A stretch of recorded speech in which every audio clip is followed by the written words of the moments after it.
Hello, everybody. Hello, hello. Happy Friday afternoon. Skål.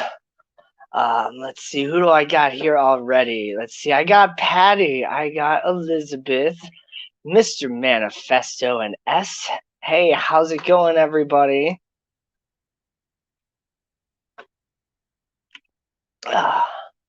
So, today I got a couple things planned. As far as, showing you guys some things with plants and just like talking about my fish tanks and stuff like that and what's been going around the house. Hey there, Stephanie. How's it going? So, first things first, let me go ahead and post the StreamYard link here.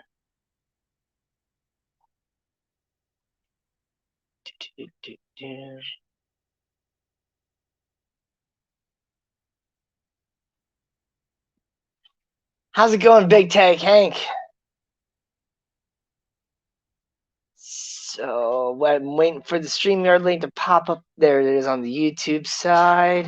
Go ahead and pin that. So that way, if anybody wants to come up, they can.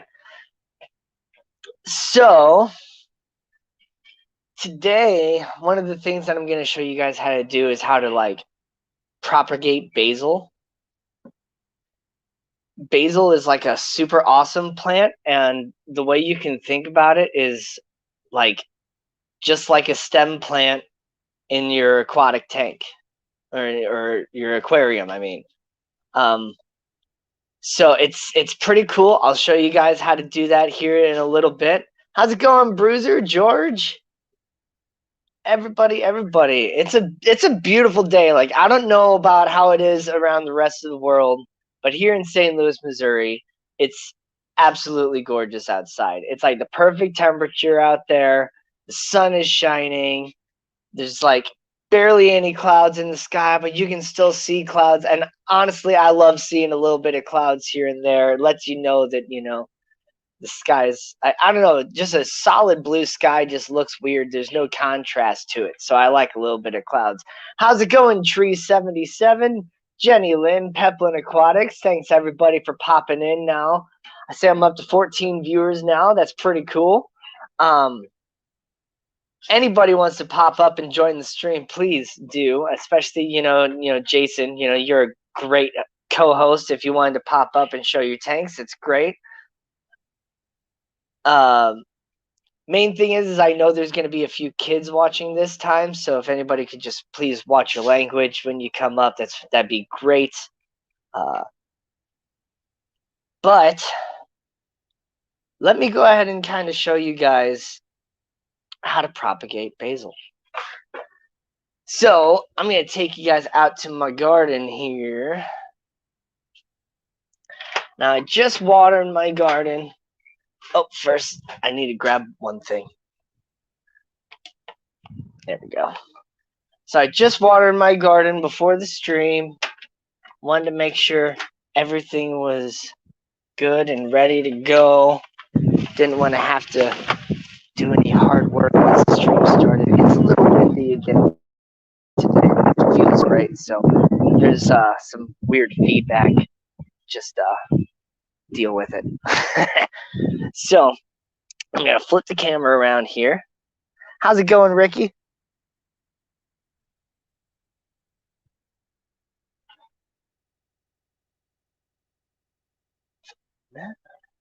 All right, so you see my African blue basil here.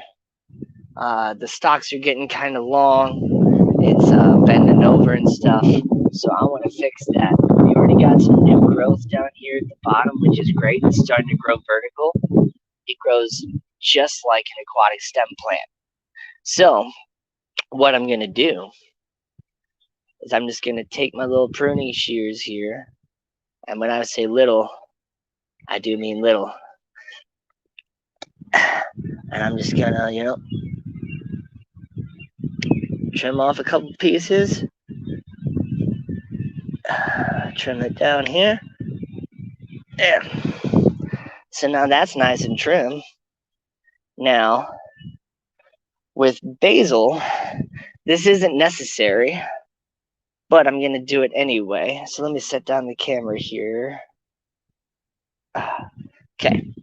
So I got, some rooting powder. It's not necessary with basil. Like I said, basil is such an easy plant to grow and propagate that it's totally not necessary, but I'm going to do it anyway. It's just a nice fine powder. So you just, take the tip and you just kind of dip it in there. So it's nice and coated. And then you can just shove it back into the ground. So, yep, you guys can see what I'm doing from that angle. So let me get another one here. Dip it in the rooting powder. And shove it back in. Into the rooting powder. And shove it in.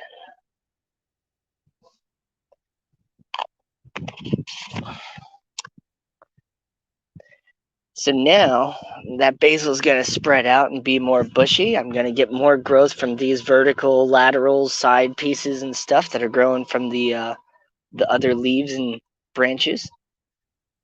And that's how you can make your basil just continue to grow and be an awesome, awesome bush. And, you can even just take that trimming, put it right into your fish tank, and you can have basil growing from your fish tank too. Doesn't even have to actually be like in any sort of media or support. You can just have it kind of attached to the side and just have the base into your tank. The roots can grow like freely in the water. They don't have to be, attached in there. So that's my African blue basil. Let's go around the trellis here. Oops. Don't want to fall and trip over my blackberries. And here's my Thai red basil. Got a couple, stems that are down on the ground. So I'm just going to trim those off.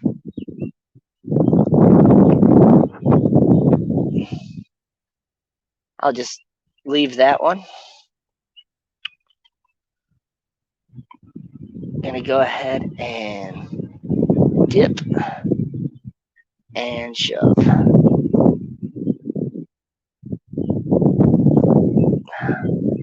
Okay, so the ground's not quite as moist over here, so it's not quite working as well, but it's still fine.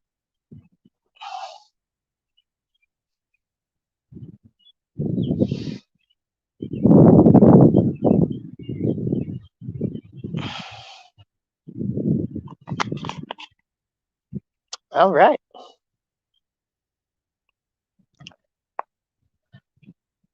There you go, everybody. I hope y'all learned something today. I got a guest. How's it going there, Mr. Manifesto? What is going on, Mr. Weshy? It's Can a you hear beautiful me? day out here. Yeah, I can hear All you. right. Okay, cool. Just checking. Let's What's see going who on? else popped in while I've been doing this. Hey there, Kenny. Kenny E. Kenny E. All right. Got a full crowd here. Yeah, man. How's your garden doing? Pretty good, huh? Garden is doing good. I'm at the point now where it's like, is it seed or is it weed? I'll just have to wait and find out. Yeah, let them get a little bigger, right? Yep. I mean, some of them, it's, pretty obvious what it Yeah, is, like weeds, right? here. Yeah. But other ones, it's just like, it's little bitty, sprouts and stuff. Not quite sure if it's my carrots or a dandelion.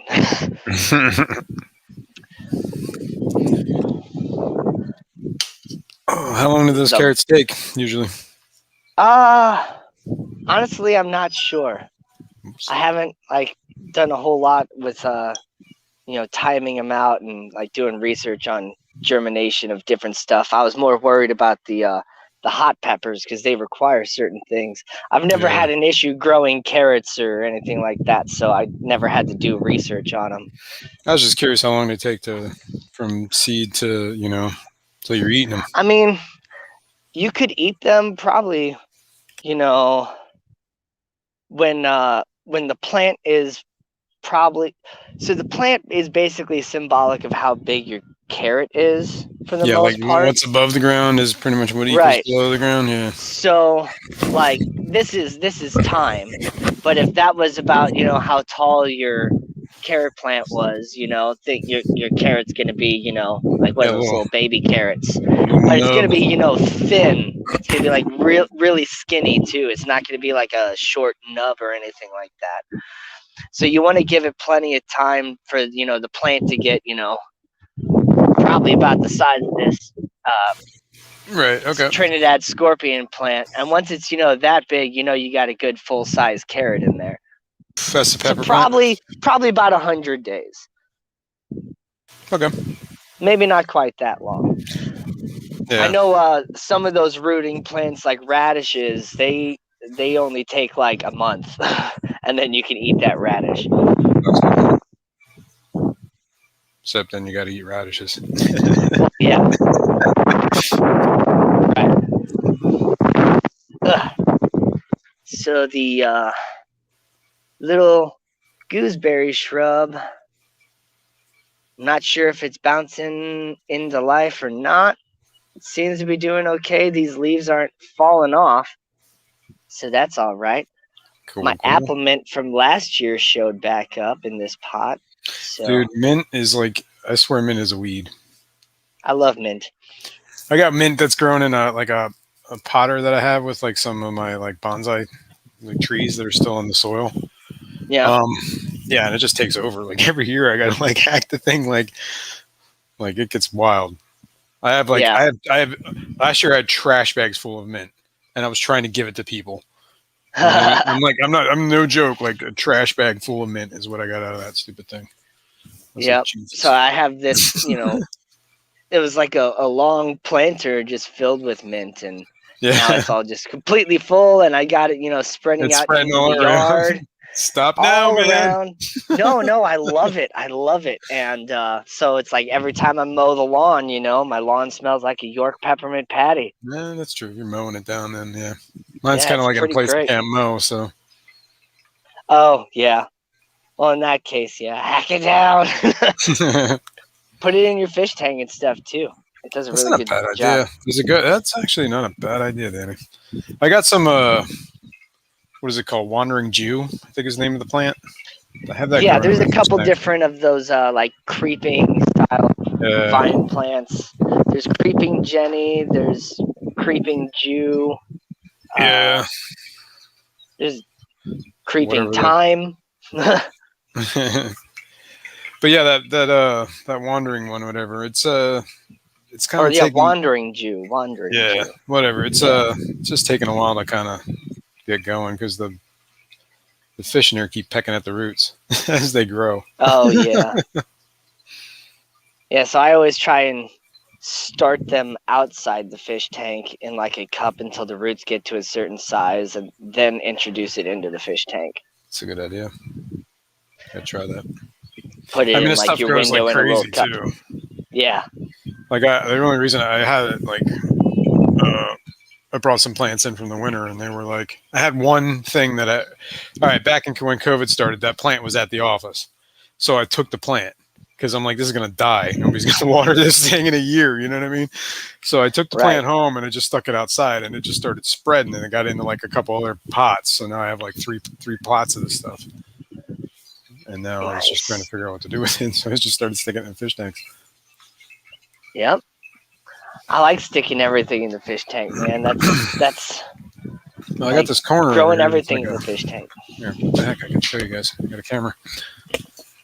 I got this corner over here that kind of gets like daylight. You know, I got some pothos growing in there. I don't know why this isn't focusing, but the plant's like on top there. If you can see it. Boom. I got two like sprigs growing there, and then one's growing over that one. Nice. And that's it. I don't know why this isn't focusing. I think. Yeah, I always like to grow pothos and whatever I can in my tanks. Yeah, I just got that pothos plant, like whatever. Pretty much when I built that part of the fish room, I bought that plant. So I was trying to let it like root and start taking off in its pot, and then I was just going to clip it off of there and then start growing it wherever it takes. Yeah. So I Or got let it grow down, and then like when it hits the fish tank, it hits the fish tank, right? Right. And then I got this marble queen pothos in my little shrimp tank thingy. Like, I'm not even sure if it qualifies as a tank. It's a vase, I guess. But dude, you got those. You won those things from the Detroit shrimp, right? Yes, I did. So I That's have crazy. one little tube in I was just thinking there, about that. and then I got one on this other side too. And you live in And where? they're Indiana? already kind of using them. There's You live in there's Missouri? so many. Yes, I live in St. Louis, That's Missouri. right. There's so many little babies in there. Oh wait, here we go. Let's see if I can get my camera to focus right there on the center of the screen. There's a little baby shrimp on the bottom of the leaf. I think you guys can see it. What's up, Andre? Smack dab in the center of the screen. Binoxky. And there's a giant ram's horn snail. I see that. That's all I said. That's like what the camera's focused on. Yeah, right? Oh, I do see the shrimp. I see the shrimp. I do see it. Little bitty guy. I see him. There's so many of them in there now. Is that a blue dream? Great. Yes. No, blue velvets, I believe. Blue velvets, okay. But I got the dome too, and I got 3 more little pipes. So, I won one of his giveaways like the week before you did, and I still haven't gotten it. So I was just curious. He said he sent it though. Like he actually I sent it to you. Let me know. I haven't gotten it. So yeah. But mail to PA is all jack, so. Oh yeah.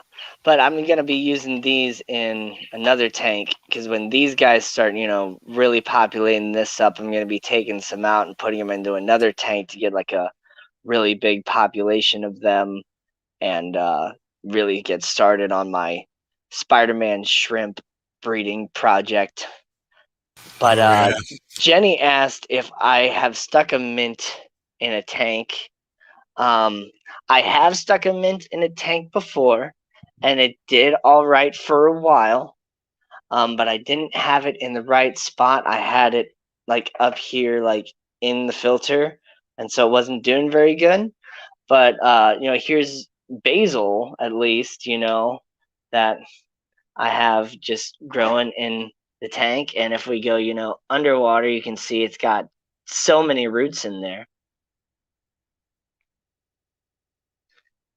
I'm gonna do. Okay, yeah. Basil's doing good. I got a spider plant in here that I took from one of those little bitty spiderettes that grows on the big spider plant, the mother spider plant.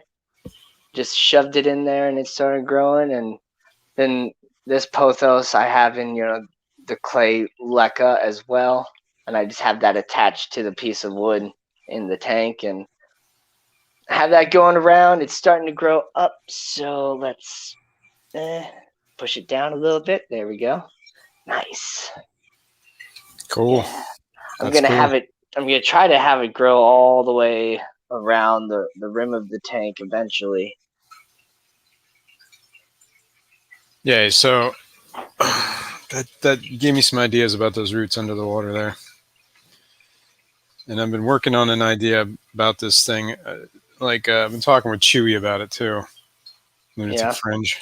About this underwater cave I want to make as a bioscope. Yeah, I've been thinking about doing something like that too. Having the roots go in there would be pretty cool too.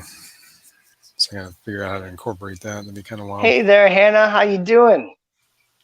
Have you gotten your super long fish tank set up yet to where you can show it? Because I really want to see it. And I know that people want to see it too. Heck yeah.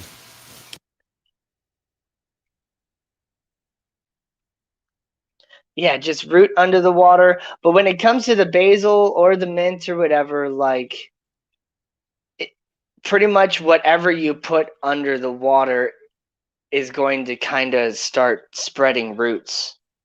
Now, this one I actually took from like a dirted plant and just cleaned all the dirt off and just stuck the roots in the water. And it's transitioned now. It's got new growth coming out the top.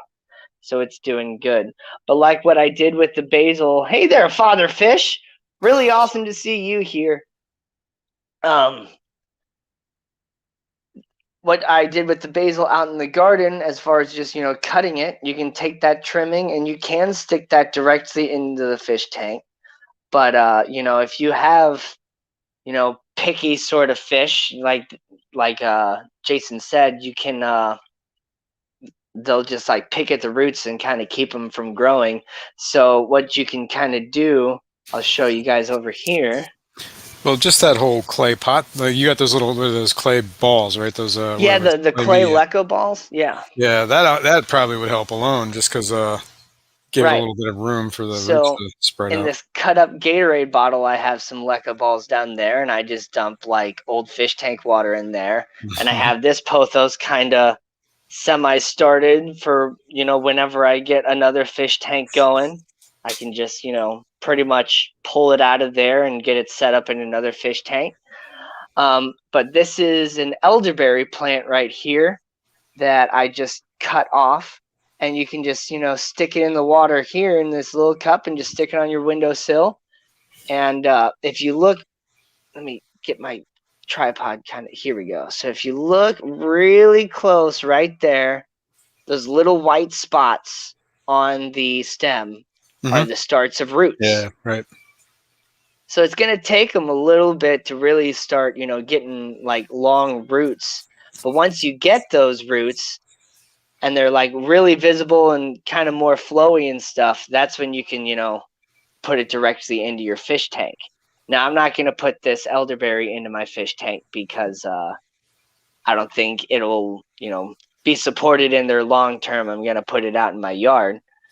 But while I'm over here, you can see my little Betta cup that I turned into like a mini dirted tank for dwarf sage. There's like sand and just like osmocote. Like you can see one of the little pieces of osmocote then like kind of floated up. But there's like one, maybe a couple snails in there. And they're just keeping it going. A little bitty that frog bit doesn't look too hot, but oh well. It's just in a little experiment thing. I don't really care about the snails in there or whatever. Sorry, what's going on, Foxy's Jess? listening to me, but Howdy, Mr. Father Fish. But yeah, this is what I was talking about. So the mother spider plant stems out and like creates these little babies and stuff. So if you cut it off from the main stem and just, kind of get that started in water until you get roots, you can, put that in your fish tank too. But I think this does better, with some form of structure with like the clay leca. Hey Chewy, how you doing? I've been struggling with creating my fish tank. I'll have the tank finished next week. That's exciting. I'm really excited to see it, Hannah. So keep me posted. This is my Marble Queen pothos that I keep taking, trimmings of to put in my fish tank and stuff too. Yeah, that's real white, huh? Wow. Yeah, it's a really nice variegated white. I got this from I believe it was Fairy Blooms on Instagram, I believe, is where I ordered it from. She's like based out of California or something like that, I think. Oh, Father Fish, it's Mr. Manifesto. That's who I am. Oh, yeah, here, let me bring the layout back up. There we go. Yeah, it's Mr. Manifesto.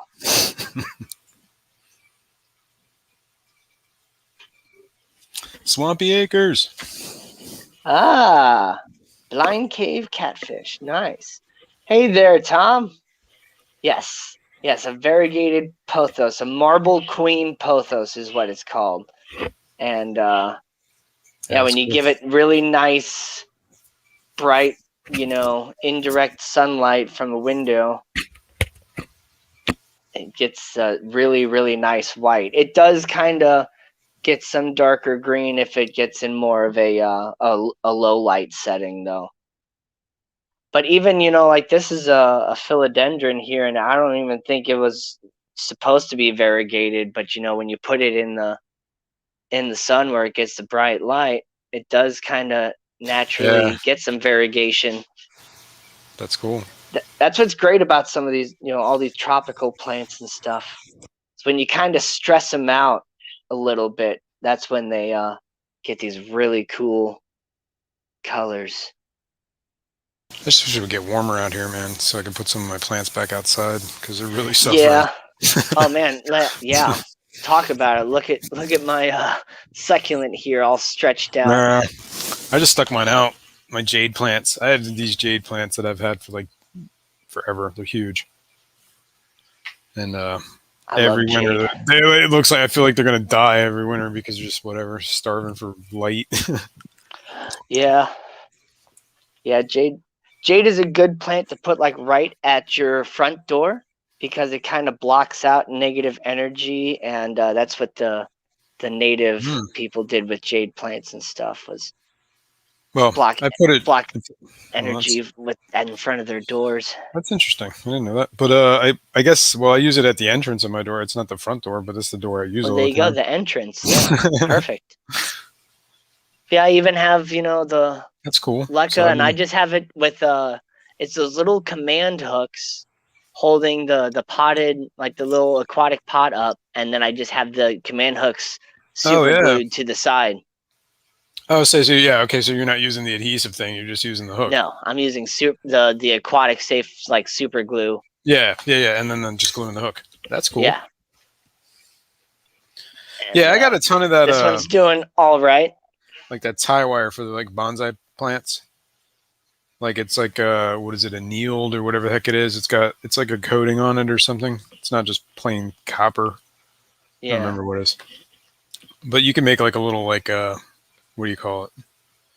Like a like some little wire thing to hold it on the back of your tank too, right? And I don't really feel like super gluing command strips to my fish tanks. You know yeah, what I'm saying? right. What do you do for your fish? How you got them in your fish tanks? You have them super glued in your fish tanks too? Have what super glued in my fish tanks? Those command strips you were just talking, those command Oh, adhesives. no.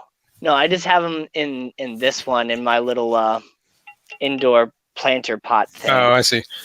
So what are you doing In for your my fish tanks? That's what right. I was So curious. let me show you. What I do for my fish tanks generally is I just kind of hook That's them to awesome, the Father Fish. side. That's really cool. Yeah, I know that's really awesome. But let's see here. Late frost here in May So, 29th. Yeah, swampy. That's Tom. so That sucks. there's a couple different I methods wanted to that get I warm. have here.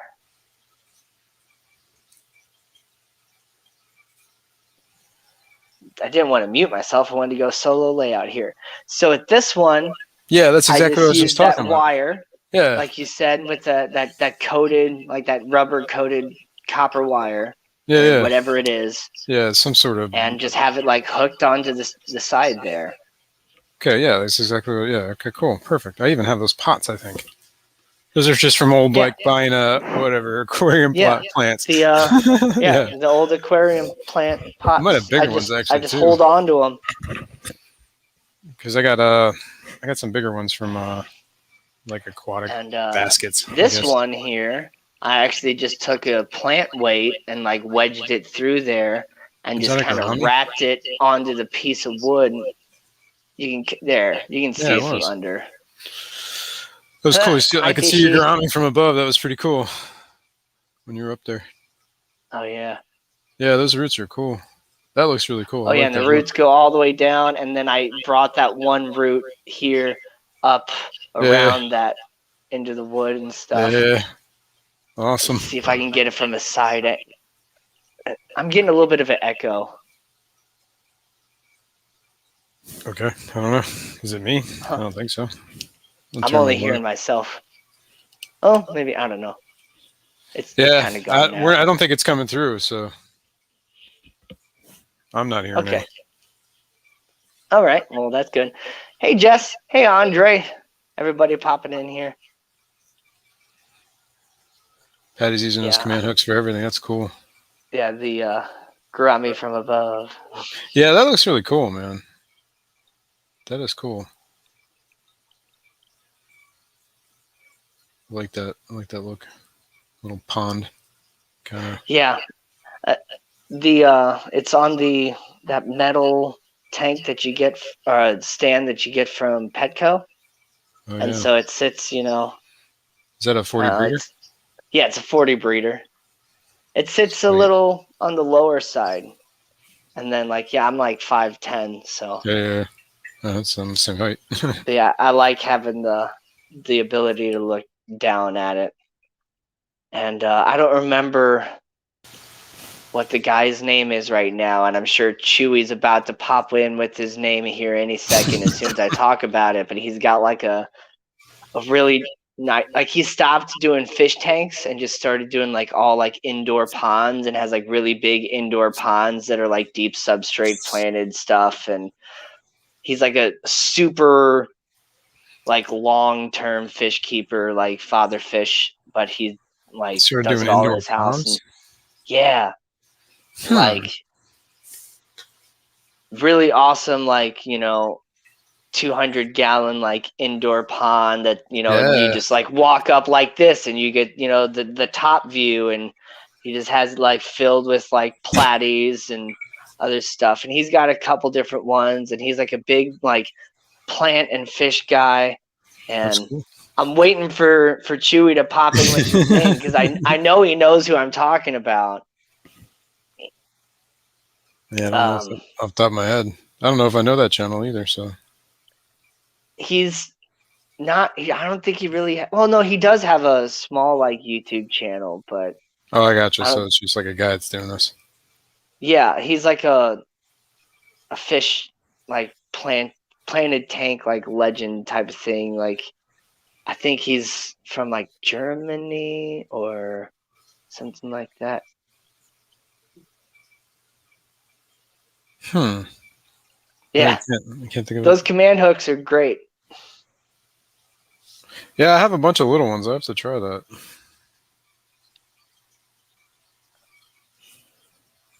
I'm gonna.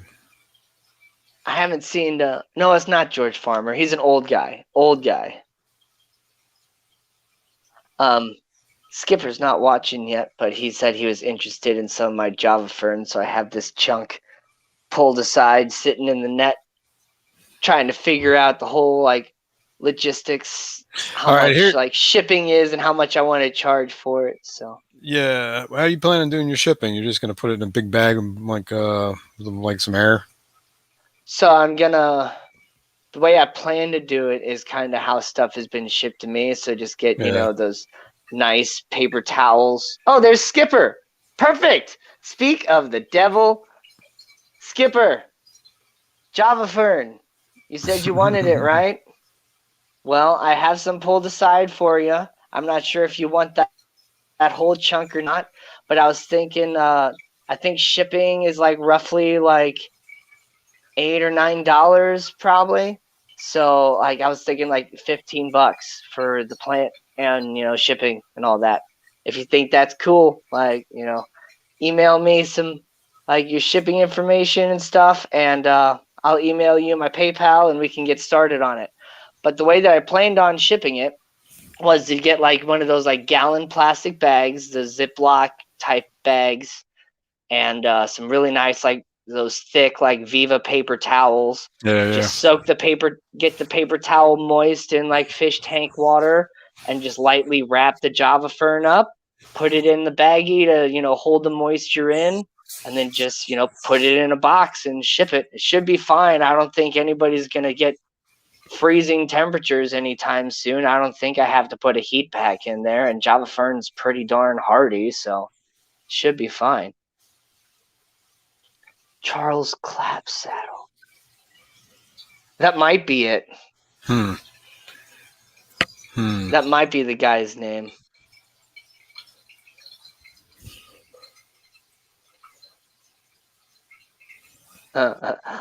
I'm in freezing temps at night. Okay. Well, some people are still in freezing. But let's see. This like bigger spawn that's in here, I need to move out because I still got this smaller spawn in here, and now I have my brand new spawn in here too. If I not get a glare here. There we go. It's Charles They're doing Clapson, so great. Maybe. Hey Skipper, you were talking about wanting what are they? The trumpet snail, not trumpet snails, ram's horn snails. You still want some of them?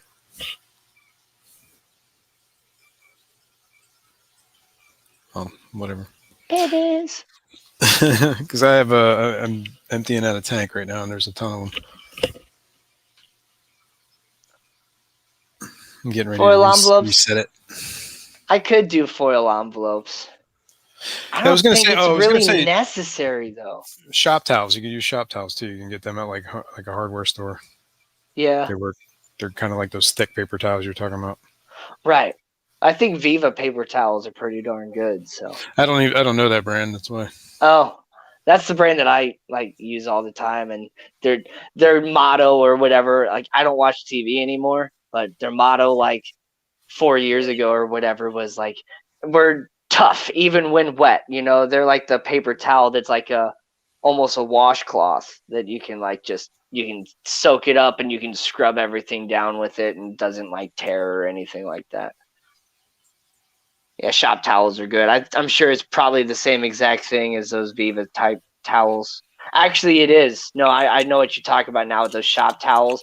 The shop towels are a little bit thicker. I do remember using those from, factory work and stuff. But the Viva is basically the same thing, just, like maybe half the thickness, but, totally good.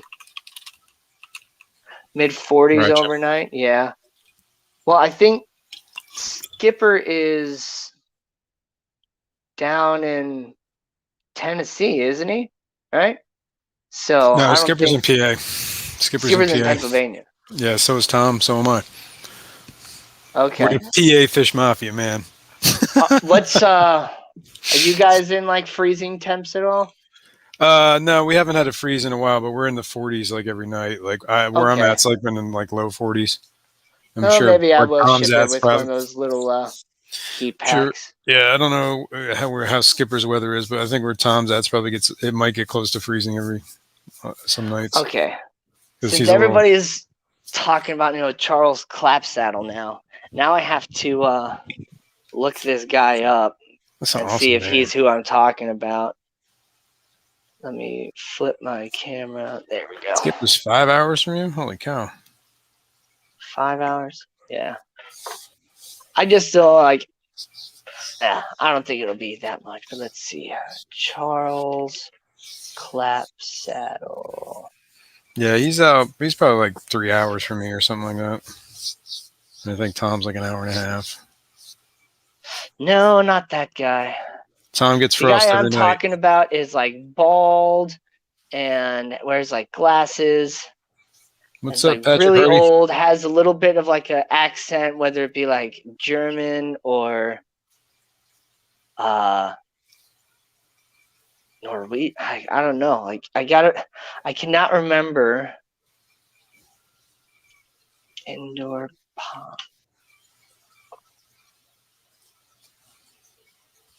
Of course, like it's gonna be like all like, Oh man, you're gonna Ohio get like Fish everything. Rescue, Yeah, exactly. King of DIY.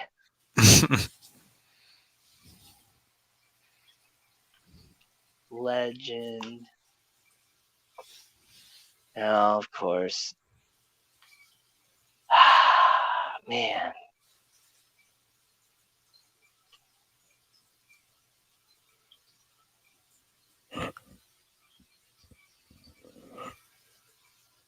Yeah, I'm not gonna be able to find this guy. Chewy's comment. Tell Danny to look at Chewy's comment. Charles is the original ALA member. He's a well-known breeder that owns Goliad Farms. Yeah, Oh, like it's not the Goliad Farms guy. It's not that's him. Clapsaddle. Okay, now I know Yeah, you're like talking about. Okay, right. Yeah, no, it's not that guy. that guy's cool. Charles Clapsaddle.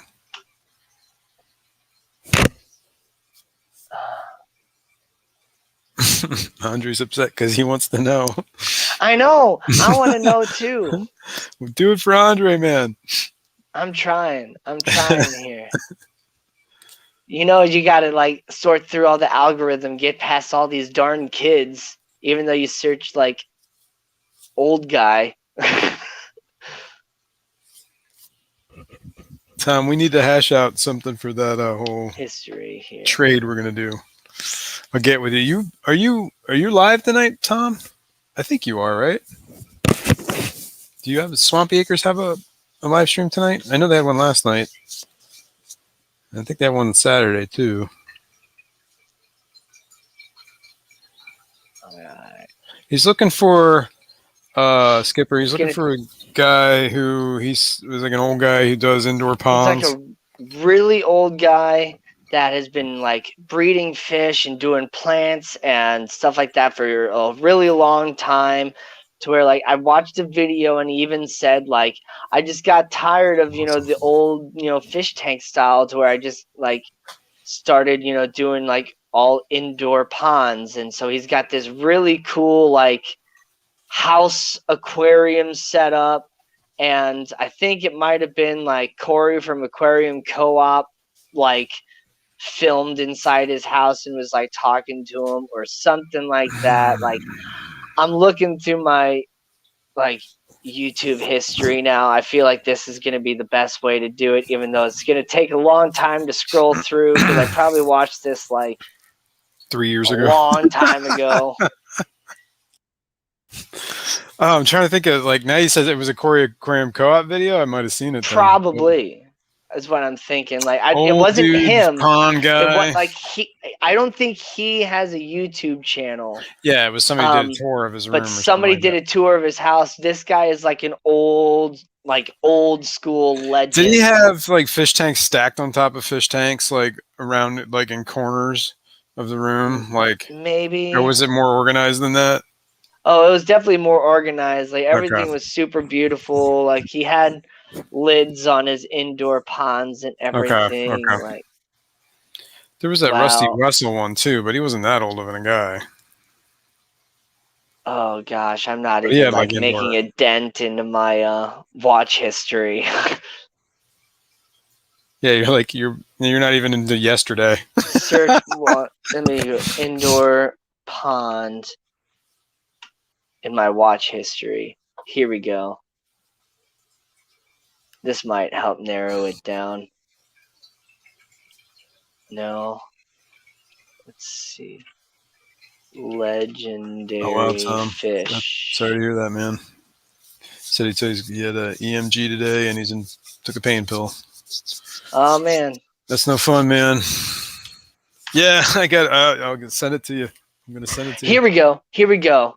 So Dustin's Fish Tanks did a video on the 81-year-old fish tank legend Robert Steinbach. Awesome. Robert Steinbach. You should link that video. Come visit Greenhouse 3.0. He comes with great advice and a few plants. Shows off his place. Let me let's see. Let me share this link here to the video, because it's an awesome tour. And there we go. And then Poe's disabled keeper of fish says he's going to actually visit Charles soon. Nice. That's awesome. That is awesome. I get to meet Charles next week, he said. Haha. That's great. Well, tell him the Fish Fam said hi. Yeah. Let me, here we go. Paste. I should be immediately. Okay. Robert Let's not get out of hand, Patrick. House tour. There we go. Now everybody can check out the awesome video if they want to. It's so worth the watch. Pose disabled fish keeper, welcome. I know you were saying that you were gonna, meet him. Just wanted to say hello. Anybody else that I might have missed? Hello, how's it going? Can't forget about my coffee now. Yeah, I'll have to put that in the watch list there. Yeah, it's definitely an awesome video. Now, save for let later. me flip around here. Boom.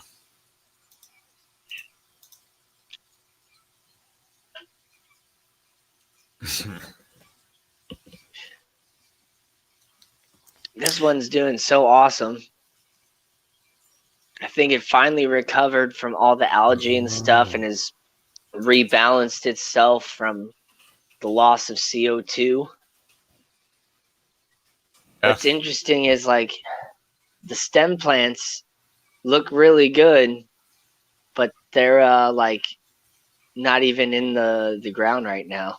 Yeah. They just worked them. They'd rather not be in there, I guess. It wasn't a sign that they're not getting any, like they need the more nutrition from, they're not getting it from the soil, so they're just getting it from the water. Yeah, I guess. But I mean, the soil's like full of nutrition. There's dirt in there and all that stuff. Like the Crips are doing crazy awesome. Clearly. I just struggle with my stem plants. Yeah, I have the same problem, man. Mine don't ever want to root. But I think it might have been also, from the transition from the CO2 as well. So now that they are, well transitioned, I can probably like push them down, get them into the substrate, probably do a good trimming on some of these in the back that are getting up tall and stuff, and kind of reshape it. But I've been trying to get those stem plants to grow up taller because I really want them to, fill it up back there. Yeah, I did this thing where I actually think you gave me that idea to like tie a little bit of like cotton batting around it and just and put a plant weight around it. At least to get it to, transition into the tank that works, and it continues to grow. Like I have in my shrimp grow tank, until it grows out of that wool. And so there's the little, plant weight and stuff. And so it still had roots, but now I like shoved it over. And so the rotala is now like rooting into the actual substrate and stuff away from it. So I could probably cut it all away and pull it out now. Yeah. What is it? Andre had a question. He's re-asking an old question. Anything I can use duckweed for other than trash? Probably use it in your garden for sure as like a compost. Yeah, you can also like blend it up, and it's like a pretty good like fish food for your herbivores. Or you don't even have to blend it up. You can just put it in your goldfish tank or whatever, and African cichlids will eat it too, but not nearly fast enough as like goldfish. Yeah, goldfish devour it, and actually my Garas started eating it too. I think because they see the goldfish do it. Yeah. Like my Gara rufas, they'll eat the duckweed. Yeah, if there's not like enough algae in there and stuff too, they'll definitely go after the duckweed. It's really easy to digest. It's good for their system and all that. I think they're just fat pigs, man. They're like, I mean, these guys are chunky. Later, Ricky. Hey, have a good one. Hey there, Fishy Mon. Fishymon. I love Mr. Fishymon, fish me up a plato. That is a cool plant. How's it going, Maple Street? They're just so beautiful. I mean, hey, it's a great way to get people to remember how to pronounce my last name. Yeah, fun. Father Fish, if you're still watching, I never give you any problems about it, but my last name is pronounced Weshi, not Wesh. It's all right. It's a very, simple and common mispronunciation, and in fact, as my name is spelled, I think it's an acceptable mispronunciation. Yeah. Because there's been a lot of bad pronunciations of my last name. Mainly the people that add letters. Like, they call me Wesley. Like Maple Street just accidentally added an L in there. They'll call me like Wesley or Washay. Tammy Wesley. Weesh. Weeshy. Wesky. Wesky, yeah. There's Wesky. I could see that. Wesky. And but man, there's been this automated thing that's been calling me here recently and trying to hear how it pronounces my last name. It straight up says Wiskiziao. What? Is Daniel Wiskiziao available? I'm like, nope. No idea who that is. Yep. See ya. Wrong number. Yeah, you can't even say my name. You don't need to talk to me. Terry! How long has this been going on? About 50 minutes. If you're welcome to pop up if you want. Just please kind of watch your language. I know there's at least a couple kids watching. I have a couple friends that have their kids watching. They're kind of learning for like kind of a biology class and stuff too. So hopefully I didn't do that, did I? No, you're good. Okay. I do without thinking sometimes. I know, I kind of do too. And honestly, the kids probably hear it way more often than they should, but it's still like. Yeah, I get it. I try to be respectful, but yeah, sometimes I just get. There he is dancing at the snail. So I never have to give this guy any sort of like, awesome. Mirror or anything like that. Yeah. But Jenny wanted to know about my new bettas. Let me take you back to my setup that I got going on for my breeding project. So I still need to fatten her up and get her to grow. I've been feeding her bloodworms and stuff. She's already looking bigger than she was just a couple days ago. So I might, kind of try breeding them a little bit sooner than originally planned. But I'm going to be feeding these guys like nothing but bloodworms, until they're, ready to go. And in fact, it was an old Father Fish video that made me think of that. I recently became a member to Father Fish, and so I've been watching some of his old videos of like member videos, and he recently shared something. It was like Father Fish, near the beginning or whatever, and he had this betta video, and what he was talking about was that bettas are insectivores, and that's how they are in the wild. Like they are not, prepared to digest most like fixed and prepared foods like, pellets and flakes and stuff like that. That's not what they're used to. They're used to eating like insect larvae and gnats and other little bugs and worms and things like that. So bloodworms, which are, according to him, actually mosquito larvae. Are they? It's it's like their natural food. So that's what I'm gonna be feeding these guys. Probably from now on. I mean, I'll still give them little bits of pellet food and stuff. From at least my sorority, I'll still be giving them pellets and stuff. That's what they've been used to. And in fact, I have one betta that I tried to give bloodworms today, and he just didn't even know what to do with them. So. Yeah, I've been. I actually noticed that. Worcestershire sauce. I don't know about that. Worcestershire sauce. Worcestershire. I started feeding my betta nothing but live foods too, and he's been doing great. But I did more like baby brine shrimp and stuff too. Yeah. I did the baby brine. Well, I started doing blackworms, and I was doing the frozen bloodworms too. Yeah, I don't have blackworms yet, but I really want to get them started, especially after seeing you using your aquarium spade to chop them up, and that's how they reproduce. It's like, cool, I get to just chop them up every so often, and then that doubles my worms. That's awesome. Heck yeah. But so that's the female. I already have the male in this tank kind of working on a little video on it. I haven't gotten this tank fully set up yet. He's doing all right. I want to get a sponge filter in here. He's doing all right. He's like, he doesn't look like he's moving. I mean, he's just chilling at the top right now. Yeah, he swims all around. He's doing totally fine. He's sleeping. Yeah. He's taking a nap. He's just floating and sleeping, taking a nap. It's funny. But it's all like that's Java fern that I pulled out of one of my tanks, and there's just a bunch of like wood pieces that I've pulled out of my tanks to add biological media. But I felt that he was better in this than staying in the cup. And I've been doing water changes and stuff on it too. And there's a heater in there. Got him cranked up to 82 degrees. So he's all ready to go for, breeding stuff. But I do want to get a little sponge filter in there. I set myself up at a 2 o'clock time and ran out of time to go and run and get a new sponge filter today. So yeah, no worries, man. Here I am live streaming instead. Yeah, that's probably why fish.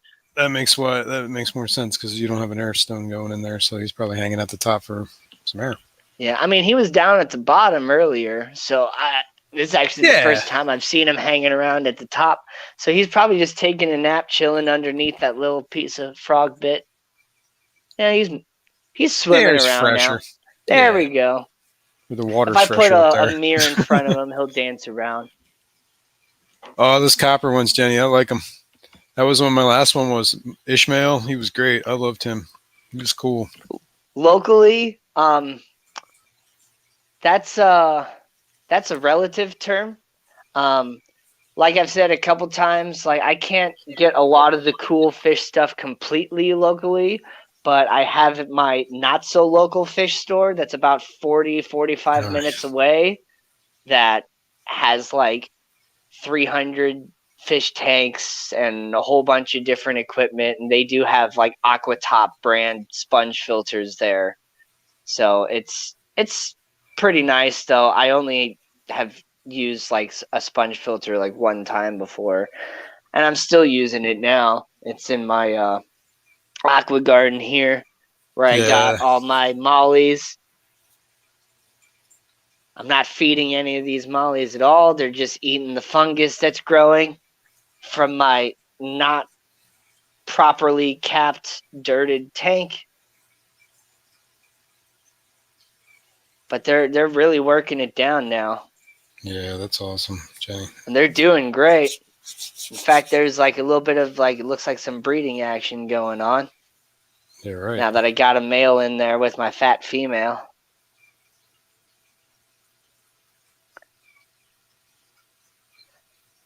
I did add this other internal filter in there to help like really polish off the water. I just have it like packed full of polyfill and stuff. And now that the tank is more established and stuff, I can probably take that out. Yeah, right. Yeah, it's got to settle in, man. Terrible glare going on. Yeah. Sorry about that, guys. Here's my my seeds really popping up now. Gonna give them a little bit more time before I take these guys outside and add them to the garden. Pose disabled keeper of fish. We have sighted Mexican tetras where I live. I will go collect some soon. Really? Interesting. Because I am actually looking at getting those blind cave tetras. That's one of the things I'm working on. I've seen veiled tail mollies before. I've seen plenty of veiled tail mollies. I've seen lyre tail mollies. I've seen sailfin mollies. But, a molly that I had never seen before is the ones that I have now, which are a silver and black Dalmatian that have a really nice round dorsal fin. And they've been, bred locally here for over 50 years. And so I'm just going to keep breeding them locally here. He wants to know what the plant is in the front left of that tank. I'm guessing this tank. Oh, the front right, you mean? Or front left. Whatever was our left. I guess that's our left. Yeah. Oh, what plant? What's that plant? I thought I read that wrong. I thought he said, "What's the plan for the front left of the tank?" I was like, "What do you mean? What's the plan? It's there." Like, don't you This is see the plan? Hydrocotyle Japan. That's cool. Hydrocotyle Japan, and that is Java moss. That's a little tiny bit of Monte Carlo. See my fish This tanks one up. is some type of like spiral sword plant, or maybe like I think it's a sword plant. The way it reproduces seems to be like sword plant. I'm not sure what it's called. And then that's Rotala green in the back. That's a type of hygrophilia that I actually grew from seed. It was originally a carpet plant, and as it continued to grow and grow, it just got bigger and bigger to where now it's just these nice big stems that I've been like taking out and using in different tanks and stuff. And that's a little bit of Ludwigia super red that's not doing so hot. When I first set this tank up, like I said, I didn't cap the sand properly. I had this white fungus that just grew, and I pulled it out, and then it grew, and then I pulled it out, and it just grew so fast that it just started taking over all the plants and like pretty much killed everything that was in here. But I kind of got it handled now. I've been adding extra sand. In fact, if you kind of see up there, you can see that like thin layer of that white near the top. Yeah. The fungus is like dying off. I just got it, capped enough. The fungus is among cap us. it more and kind of, the fungus is among us. Like I said, I could totally add more sand and cap it off completely, but the mollies are feeding off that fungus so well, and they're like, I haven't fed this tank once, so they're happy, they're thriving, they got plenty of food. I'm not gonna fix it if it ain't broken. It may not be the most visually appealing, but oh well, I don't care. It was like a failed aqua garden, but now it's working in its own way, and I'm fine with it. Andre's not catching a break. His other set of live bears, he moved his mosquito fish, and they're all females too. So, guess he ain't breeding them. So, do a little bit of research, but I'm pretty sure temperature can kind of play a fact on like the sex of fish that you'll get in your spawn. I know temperature can play a fact in like mammals and stuff when it comes to that, and I'm pretty sure it would kind of correlate with fish and all that too, to where like maybe, don't take my word for it, but maybe the warmer temperatures will give you more males and the cooler temperatures will give you more females.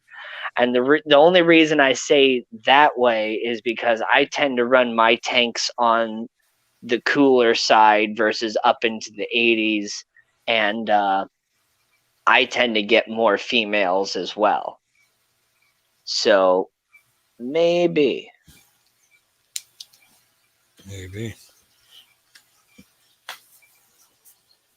But I'm not sure if he would bred those, or if he was getting fish to breed, and he just couldn't.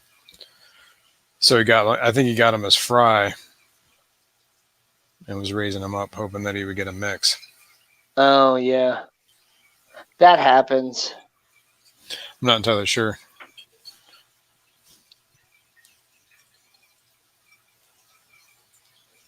Patrick, how's it going, buddy? And my fish tanks. Anybody else I've missed? I don't think so. All I right. keep getting thrown in a top chat. I don't know why. What's going on with that?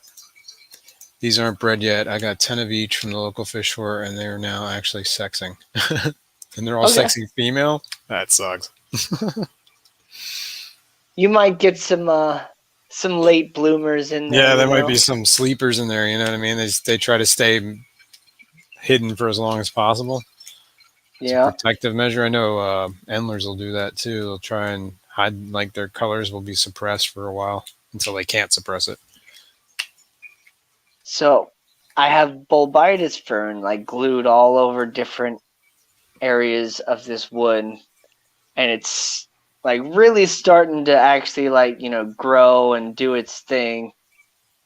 But it's like I set this tank up like 8 months ago now, and I was really hoping by this point, that piece of wood would be like all bushy on this side and kind of over here too, to where it would actually look like an underwater tree.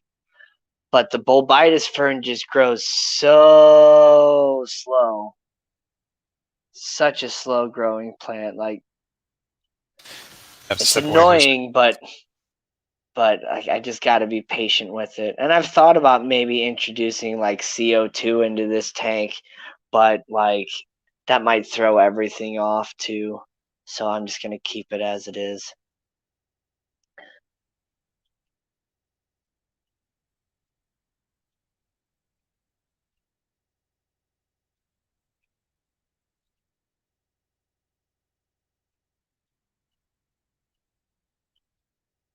Yes, Andre, that does apply to all live bearers.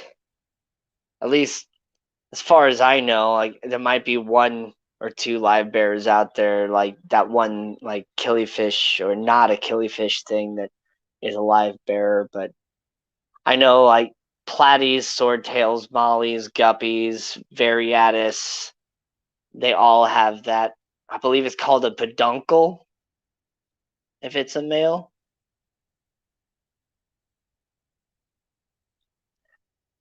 Hey there, Travis, how's it going?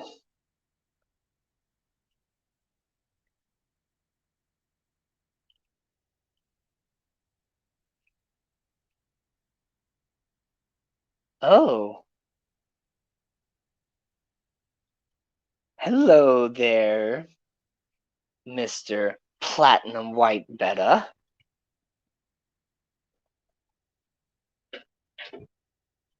You still there, Jason?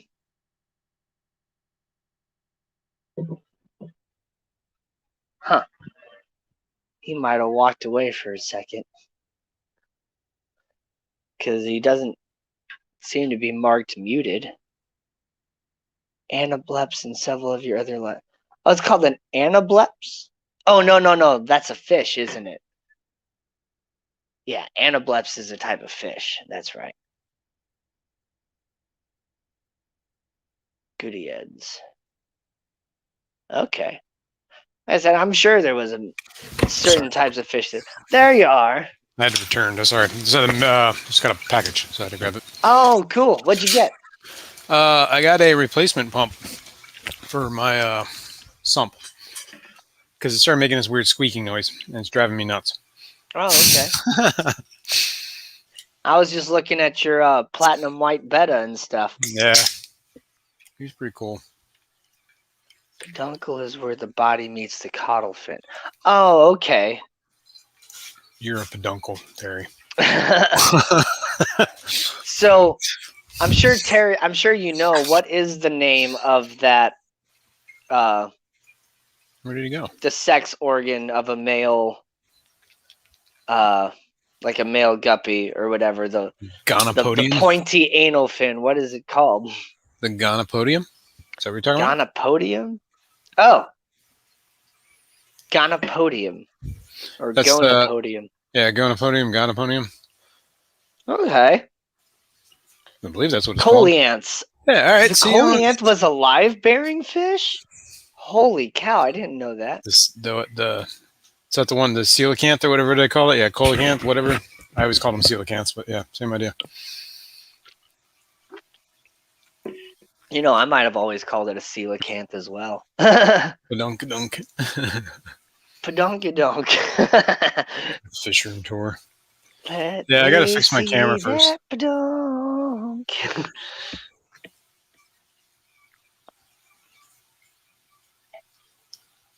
Coelacanths do not have a gonopodium. They're the world's largest live-bearing fish. They're also the ones that like, what is it? They survived that they thought were extinct, and the only reason they survived like is because they just went in the deep oceans and like lived in caves. Yes, I don't know. I think that's what I heard. Fish room tour. Yeah, I don't know if that's gonna happen right now. Kind of all jumbled up. Let me get my fish room in order, and then I'll do a tour. It's a mess. It's an absolute mess right Everybody now. sees me in the glare. You guys are always hungry.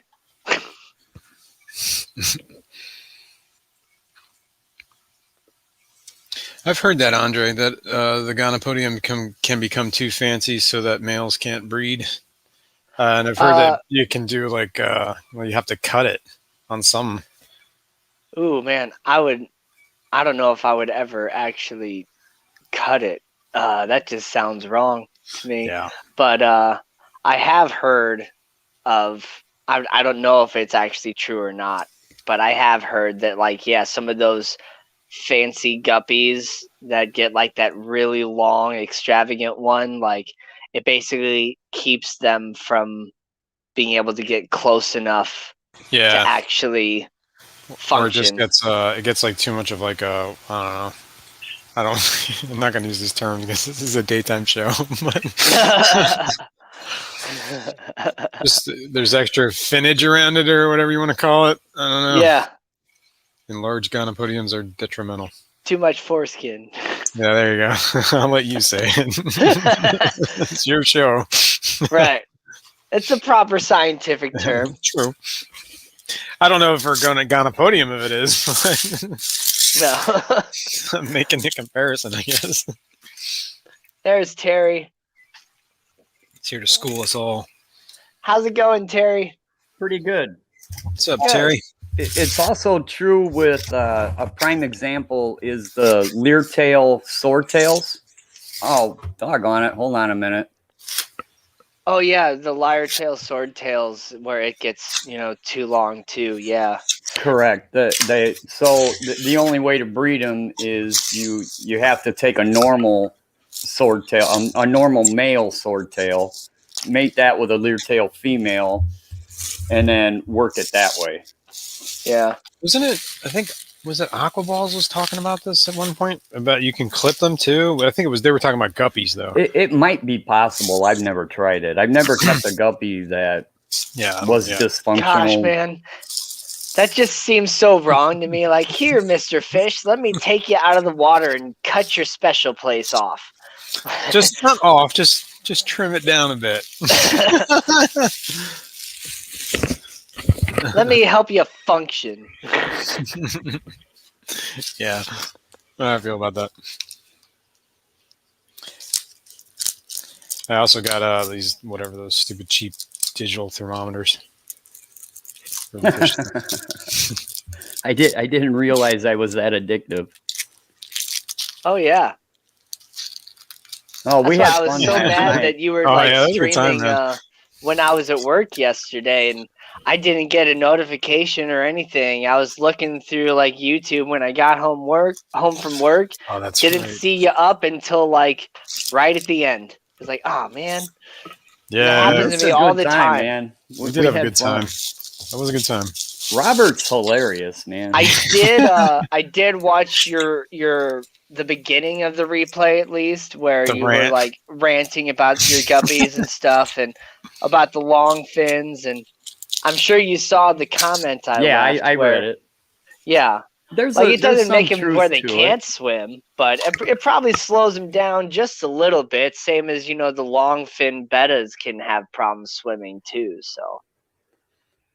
It's just there seems to be a growing trend on the internet against delta tail type guppies. Yeah. And it's simply not true.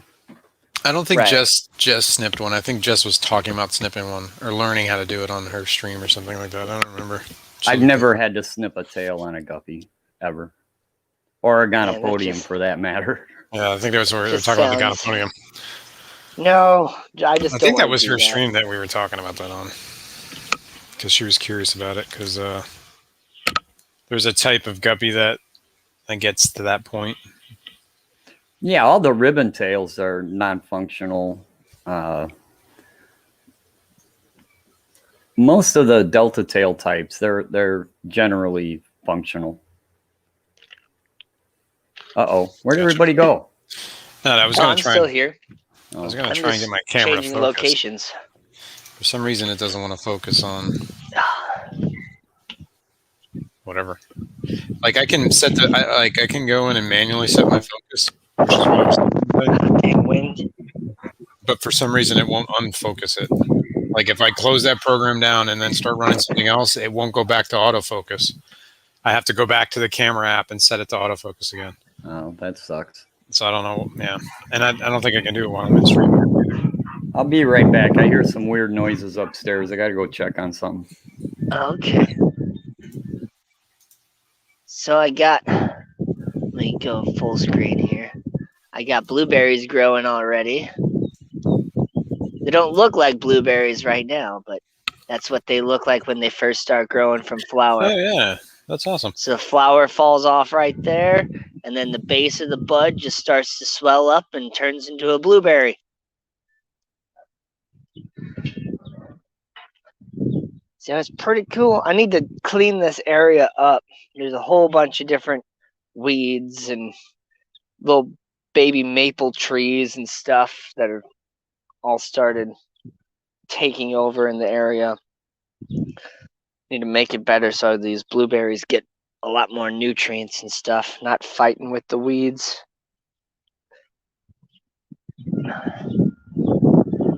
Then one of the elderberries that I took from my sister, oh dang, it doesn't look very good right now. It looked a whole lot better earlier.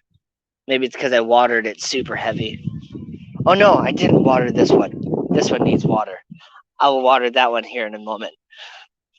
It was this one over here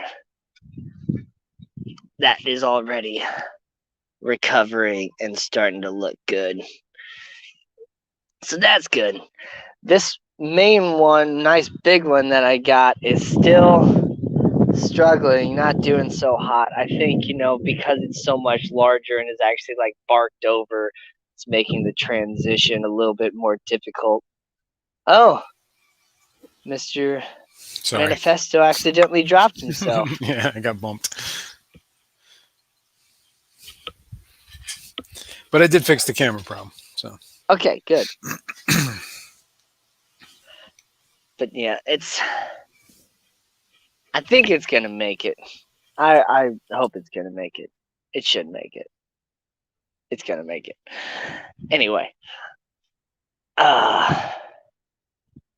Man, I'm so excited for spicy peppers already.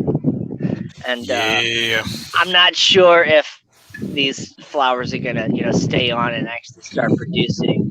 A lot of the times I lose my first couple flowers when it comes to the peppers. Now sometimes I pull them off intentionally to get more plant growth. Yeah. But I don't know. I'm just gonna leave them for now. I don't have anything on the ghost pepper plant yet. I just have them on the Trinidad scorpion. So we'll see. Tomato plants are already a lot bigger than they were, which is awesome. The corn is fully transitioned in, growing vertical. I gotta get some starts this weekend, I think. What'd you say?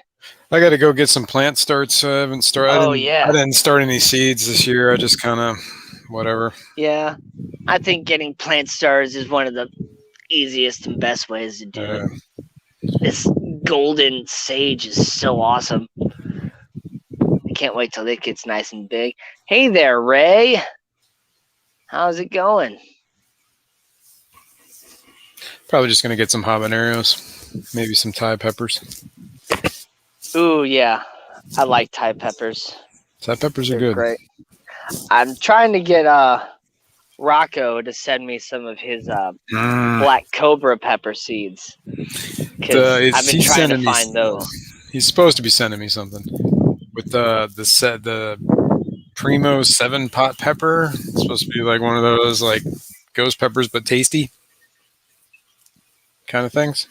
Yeah. It's got flavor. That's what I was I mean, looking all for. ghost peppers have flavor. They're Yeah, delicious. I guess he they said got this a nice one's like smoky, almost yeah. chocolatey flavor. That's what he was saying. That's what he said. And this one's like one of the better ones. So I was gonna check it out. Better than grass. I think it's better. I think what's better than grass? What did I miss? When is Danny going to answer my question? Oh, wasn't that Guppy C-section? Yeah, That's I know not that. I me. know that lunatic. Terry withdrawal is fishy. Oh, no. What? What question, Patty? Scott's long hair here. When is Danny going to answer my question? But I don't see a question. What question was it? Oh, petite. Patty's petite tanks. There's a question from Patty. I don't know if you want to answer it. That's true. I might not. Yeah, I don't see a question either, Patty. Hopefully she'll just post it again here in a second. Wasn't it a guppy C-section? That's not a question. It's a statement. And it wasn't towards me Well, that either. is a question. Was it not? I guess is the implication. But that was to Chalupa. This is my variegated pink lemon. Really excited for when it's going to actually look like that. But I'm going to be transplanting that here soon. I'm going to do a whole video on it. Is the rainbow still harassing that other dude? I think it might have been your question. Do any of your long-tailed bettas bite their tail? No. Mm-hmm. I've never seen that happen before. Never seen that happen. Patty, I've had a speculation about one of my bettas, about his tail.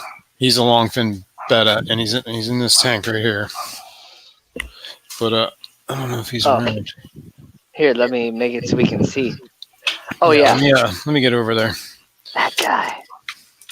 No, this guy. Yeah, he's in this guy, this tank. And let me see if I can find him. Oh wow, that was a horrible glare. That is a bad glare. Let me make that better.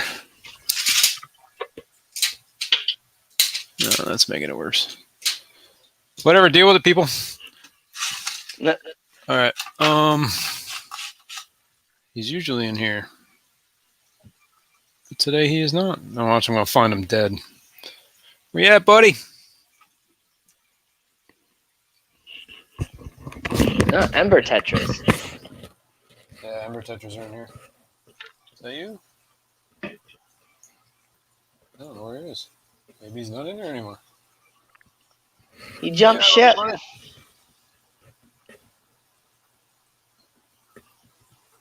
Yeah, right. Might have met his betta end. Oh no. You really can't find him, can you? That'd be depressing. There. No, never mind. That's another Ember Tetra.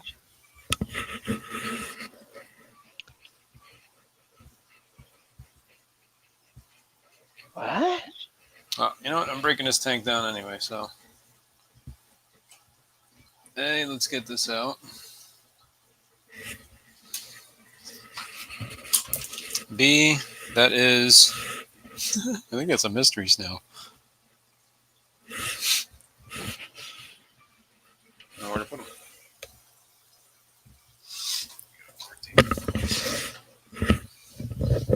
Yeah, I don't know. I had one that I speculated his tail got chewed up. Oh, yeah. I remember. And we were talking about him being in with the Ember Tetras. Sorry, folks. Oh, no. No. He's about 3 years old. We will look at my screen. Should have just left him. Poor guy. And then there was one. All right. Let me take care of this guy right back. Yeah, I like wild type bettas too. I haven't been able to get my hands on one yet. So I'm thinking about ordering some in the mail and then like breeding them. Because maybe I can get one of these, local stores to try and buy them since they don't have any wild type betta. They only have the fancy ones. But then again, they might not understand where I'm coming from and be like, why would I want to sell that when I got these fancy ones? So I love placats, and that's one of the main reasons why I got this guy right here, because he is a Dumbo. Like you can see it on his pectoral fins, but he's still like a short tail plakat. Doesn't have like the really long flowy veil tail that most Dumbos get. Jack is dead. Oh, so the betta's name was Jack, huh? Yeah, his name was Jack. Well, oh well. I did. But anyway, my whole point was kind of mention, not to keep him in there with the Ember Tetras. So. I don't think that was the problem though, but he was actually looking pretty grim.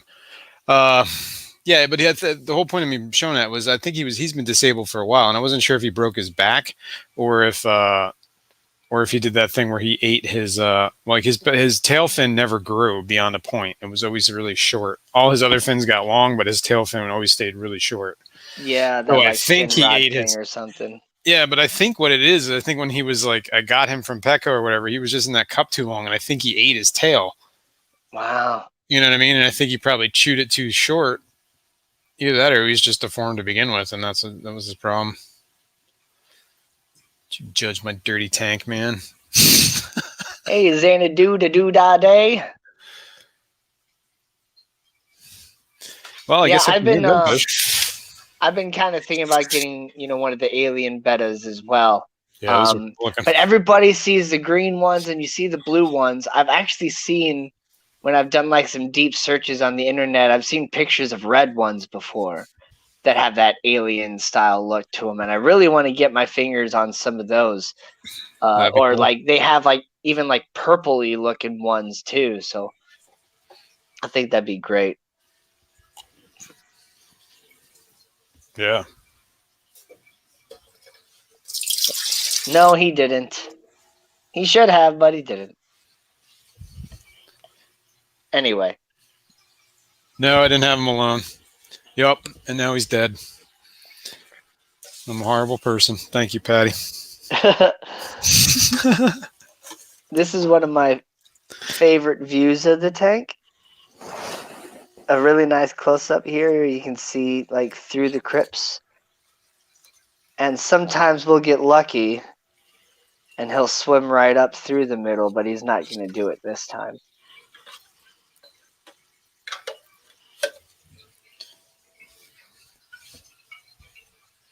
Yeah, I've seen the purplish, off blue, grayish ones. Yeah, but I've definitely seen a red one before too, and it's like I want it.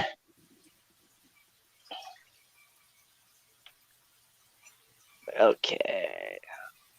Now that we don't have the grim angles. Sorry, man. It's all right. You never know what to expect. And honestly, man, like I've always been kind of worried about that too. Like, let me just show off my favorite fish here. Oh, now he's dead. He's floating. Oh man, he wasn't just dead. He was like half eaten. Sorry about the wind, guys. But just show off my pond here. Hold on a second. No worries, man. Yeah. I was in the process of setting up another tank for them too. So, Skipper. Hey there, Skip. How's it going? My parents were here, so I couldn't come up right away. Right on. Okay. What's up, man? Oh, not much. She's relaxed, and they took one of the kids. Yes. Freedom. Yeah.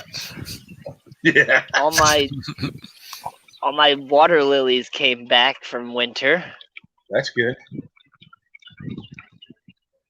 So they're doing great. So yeah, that what you said earlier sounds good. That's fine with me. Cool. All right. So I think, see, I have an email from no, I don't have an email from you quite yet, I don't think, but yeah, just send me, your information, and then I'll send you a link to my PayPal, and then we can make it happen.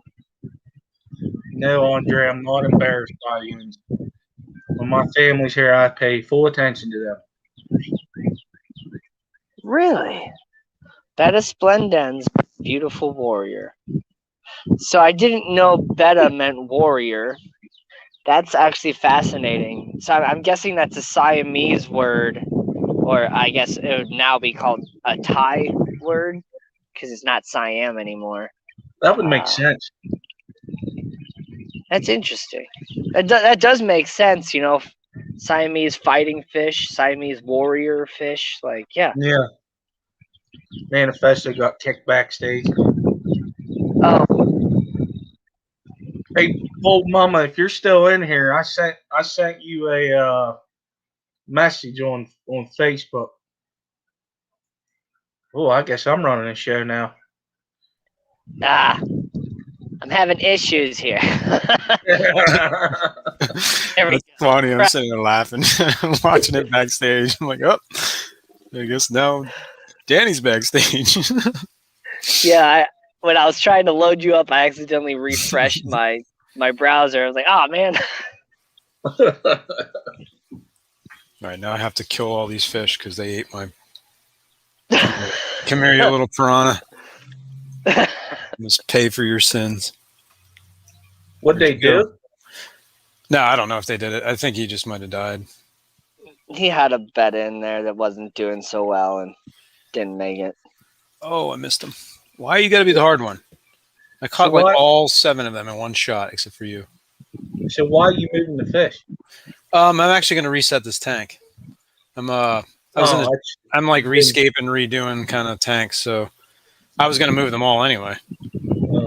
Yeah. I just figured I was going to, whatever, make a joke. Yeah, I got a tank that I'm going to be redoing here sometime soon. Fake plants are going. Like, obviously I'm not going to reuse this. Whoops. Trying not to shoot water everywhere. I finally pulled all the frog bit out of it.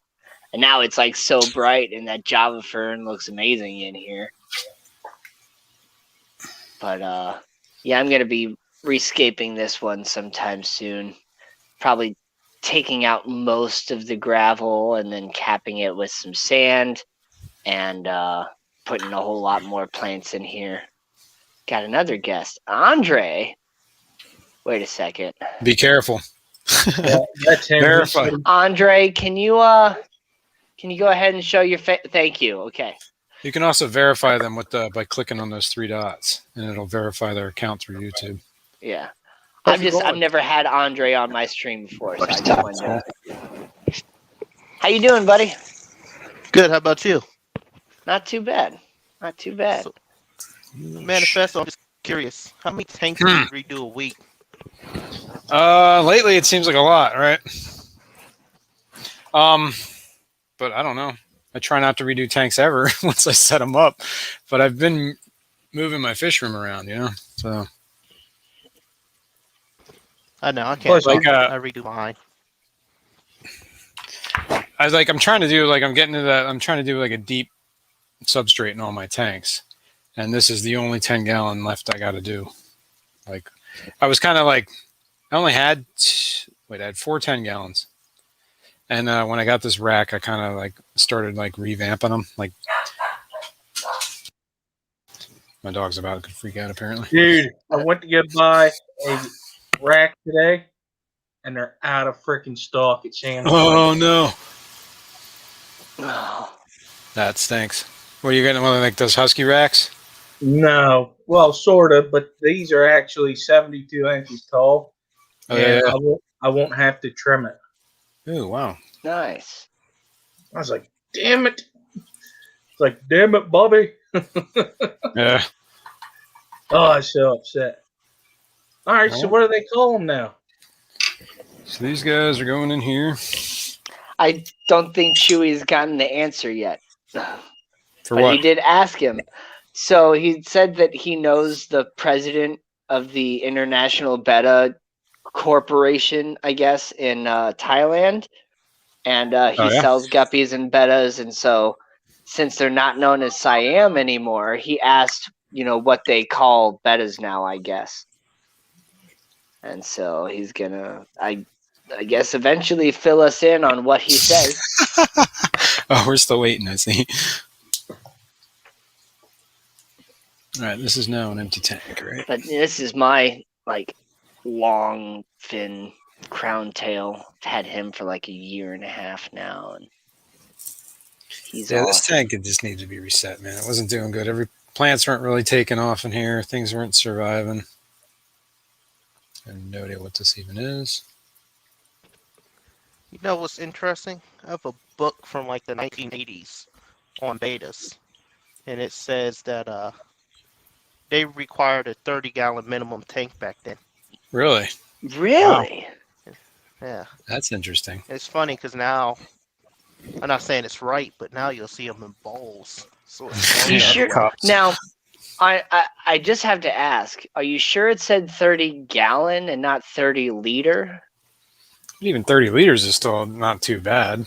Still, but yeah, that's more Hold like on. a, It's like 5 gallons or whatever. yeah, it's more like a 5 gallon, which is what we would say nowadays, a 5 gallon minimum or so. Like, what are you doing? Why you all curled I'll up? get back to you. Go look at that book. Now he's gonna go look at the book. Now you got him. But I mean, honestly, I do think like 30 gallons would be an No, it's actually awesome still on tank my for a desk because I betta, never though. clean. Let's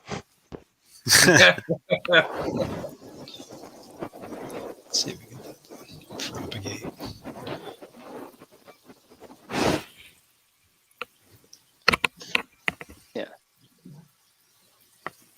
So they call bettas placats now. So Well, that's, plakat is the body style, right? Oh, that's well, what he's that's what saying? I thought, but I guess that's what Chewy is saying, is that the term plakat is actually It just means betta. the name for the fish itself now. Mm. He could be hunting something. I know there's some different life in there, but he might just be chilling. Could be wrong. He's like, "What you talking about me, fool? Yep. Put your finger in here. I'll get you." Danny was right. It said 30 liters. 30 liters, 6.6. Okay. Here we go. There goes his ego. Damn it! I should know that. Why doesn't everyone just follow America's system? I know, right? America! Word I can't say because it's daytime. America. Just saw that in my head. That's funny.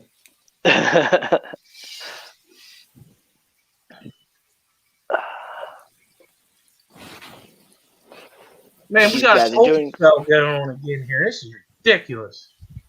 What? What's that? We got a cold spell in Pennsylvania again.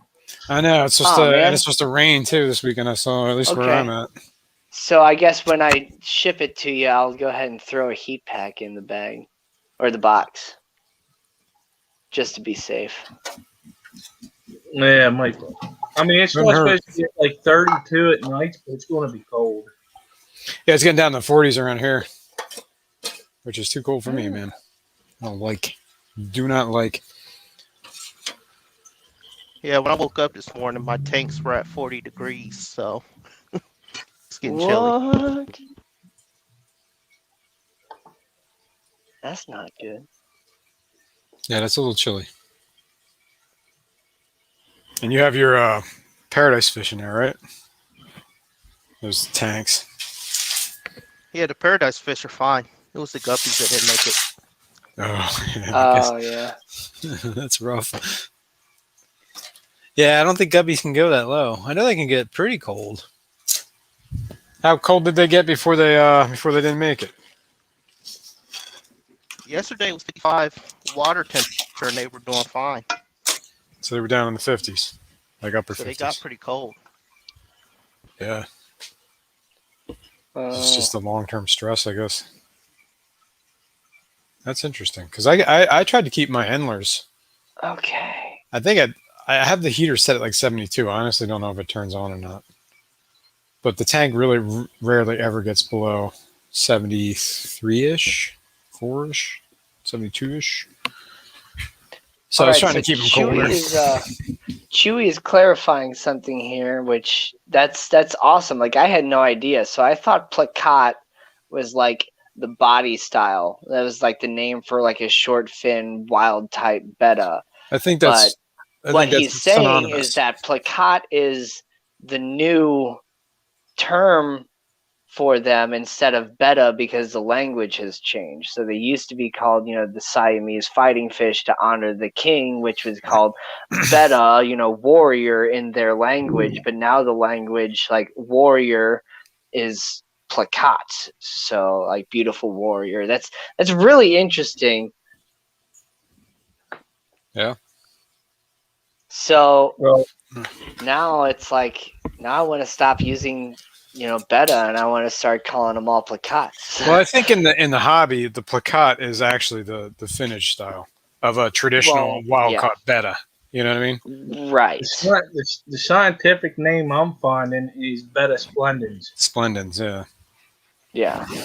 But in Thailand, that's what they call them. They now, probably, they probably never called them bettas. That's their scientific name. Nobody ever calls them like, they probably called them Plakats. And then we were calling them Siamese fighting fish, but it's no longer Siam. So yeah, I don't know though, because I've watched lots of different videos of them like catching wild bettas, and when they're speaking Thai to each other, like you hear them randomly say like betta out of it and stuff. So I don't know if they're maybe using an Americanized term or they're using not. it's a scientific term, right? They were diagnosed betta splendens or whatever. Not diagnosed, but came down with the betta splendid condition. Why would they have called them the labyrinth? Oh my, I can't say Labyrintھ. You said it right, labyrinth. Labyrinth fish. Why would they call it that though? Wonder what that means. That's their gill. The labyrinth is the organ that they have that allows them to breathe oxygen from the air. So gouramis have that as well. Yeah. And I think there's anabantoids have them. Yeah, anabantoids is the common name for the family, right? Yeah, the family, not the genus or species. But yeah, they have the labyrinth organ. They have it's a specialized gill, like that can breathe. They can pull. It's almost like a lung, but not really. Yeah, but it's in their. I believe it's in their gills, right? It's like part of their gill is like a modified gill. It's not like a traditional. It's like a different type of fish gill. Honestly, I don't know, and I'm sure Chewy's gonna get all into it in the chat here, and we'll see about it. But they're freaks. They're alien fish. They are. They can, but that's why they can go in tanks without like air in them, air stones, because they can pull air from the surface of the water. Like they can draw in, I guess, through the surface tension, or they just break it and they get air. They just, they pull in air from the atmosphere. The gas exchange, at the surface of the water, right? Mangroves are doing all right. This one's not. Oh, looky here. They're both hanging out there now. Good. Oh, yeah. Look at that valve all the way up to the top. Oh, yeah. I got 1, 2.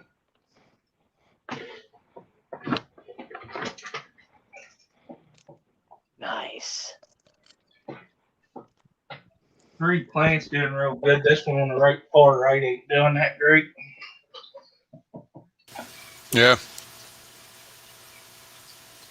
And I actually do believe I have a male and female butterfly fish. Oh, nice.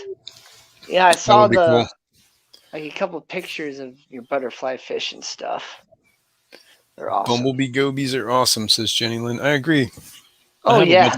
They're pretty cool, Bumblebee gobies are great. I have a bunch of them. Oh, you have them too, right there. Yeah, Yeah, I have the brackish ones. nice. They do you just know? got their first freshwater water change today because the How do you know that salinity they're was getting brackish? high. I honestly have no idea, man. You just put salt in and they didn't die, so I guess they're brackish. Basically, I bought bumblebee gobies. I was told that they were brackish, so I put them in brackish water, even though like when I bought them from my fish store, like they were in fresh water. Yeah, So I drip acclimated them into brackish water, and they seem to be like really happy in there. cool. But I honestly have no idea. I'm keeping mine fresh. I don't even know, but I got them in with a bunch of other freshwater fish, so I don't feel like changing it.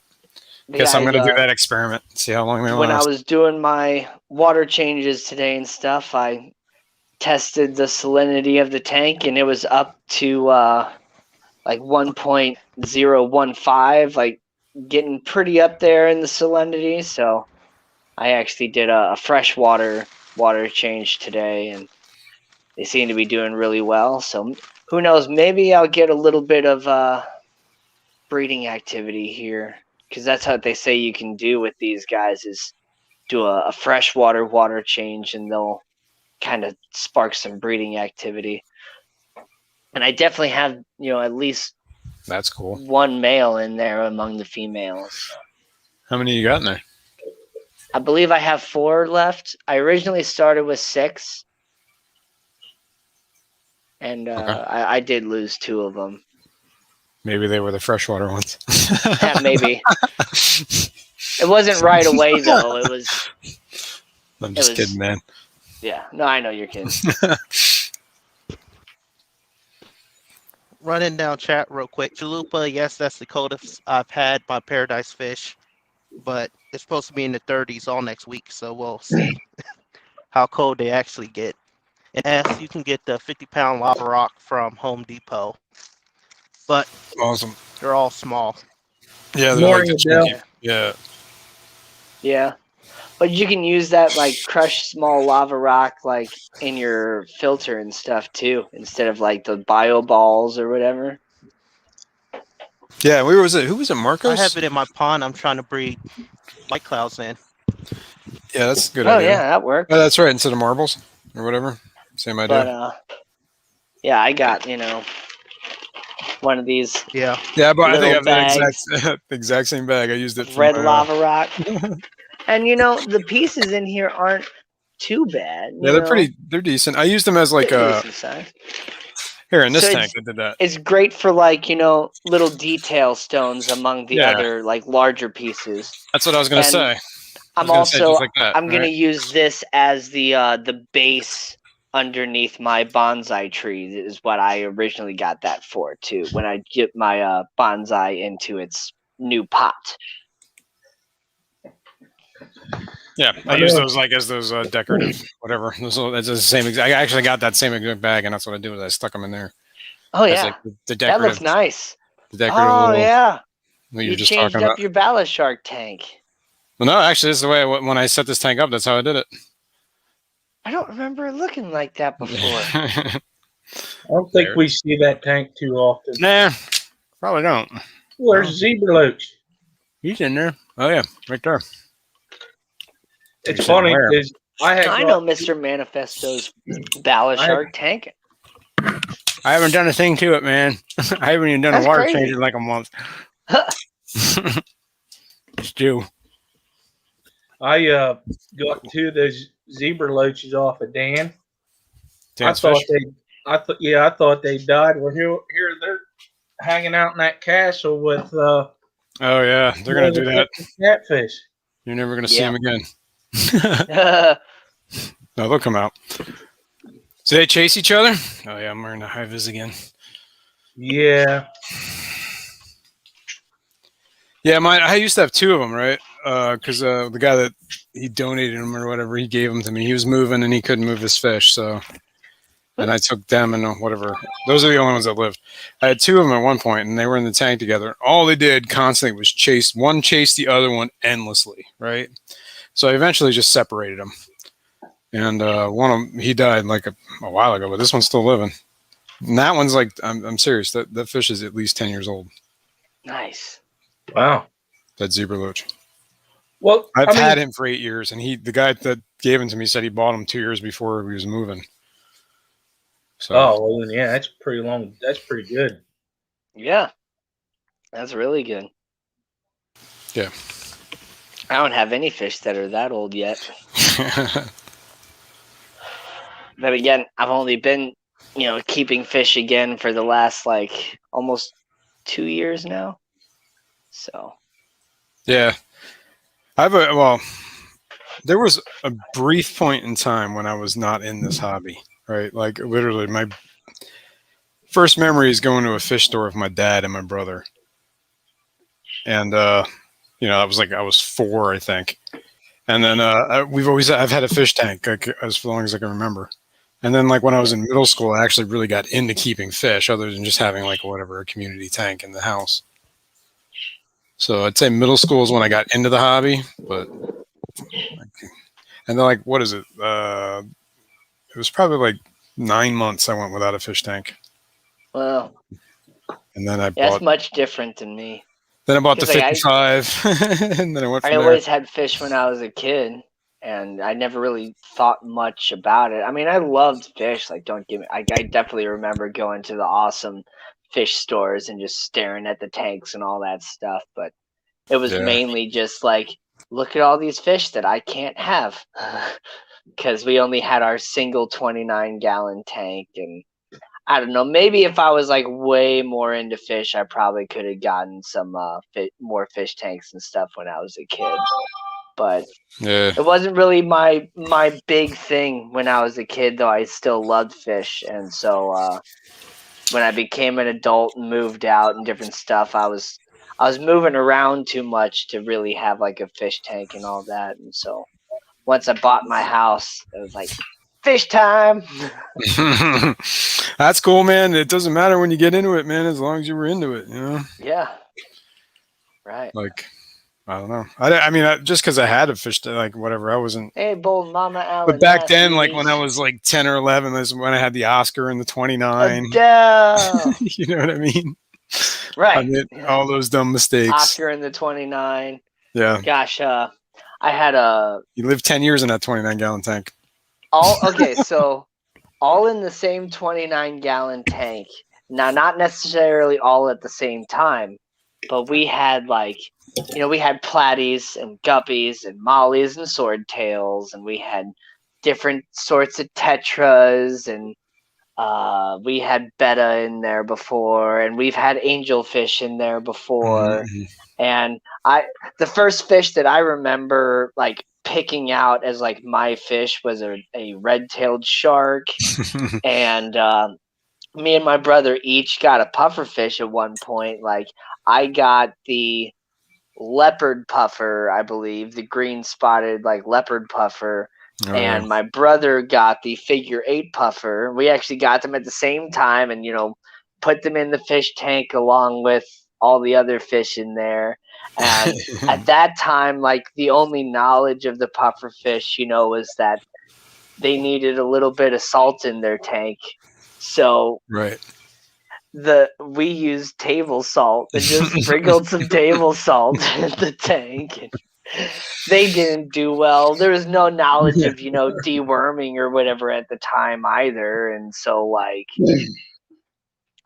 looking back, like, that's exactly what was wrong with those puffers. Not the fact that we put them in freshwater, because we bought them from freshwater. It was the fact that, they had worms and stuff. And like, I think there was an angelfish in the tank at the same time too. And yeah, all in a 29-gallon tank. So much different variety, but it was always like a community style fish. We did have gouramis at one point. Could never get more than one neon tetra to live, though. Mistakes were made for sure, man. Oh yeah. Oh yeah. And every year, at least twice a year, we'd like almost completely drain the tank, take everything out, scrub it down with bleach, and rinse it all off in the sink.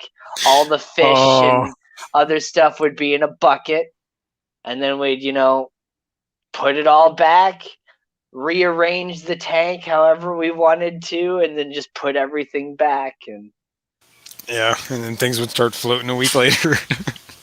honestly, though, like things would do fine. At least what I remember, like things would do fine. Like Yeah, well, there wasn't as much of an issue of like fish just dying all the time back then, I don't think. But I don't know. I don't really remember. yeah, I was a kid. yeah, right. It Well, was I one can of tell those you- like mom had to run to the store before Danny saw the fish dead. Honestly, Well, like whenever I I didn't did it, think I cared that much when I was that young. I'd be like, "Oh, look, another dead fish." Like, yeah, you were like, oh, this must happen a lot. But I can tell you that I was very surprised whenever I was running my 29 gallon as a kid. After looking back from what I know now that I didn't know then, Joe. I can't believe I was able to keep fish. Yeah, really. yeah, Like I had No, a ball of exactly. shark. I had a ball of shark in there, rainbow shark in there. Yep, we had ballast sharks in that 29-gallon tank. Mm-hmm. Had no idea they were gonna, get like a foot long, and of course ours never did. We'd keep them alive for a couple months, and then they died. And we're like, all Not right, yet, we did Bull a Mama. good job with those fish. We kept them alive for a couple months. But Bo Mama, I sent you a message on Facebook. It was Skipper that was asking you that. Told her to check her messages. Yeah, check your messages. Hey Gina, how's it going? Gina.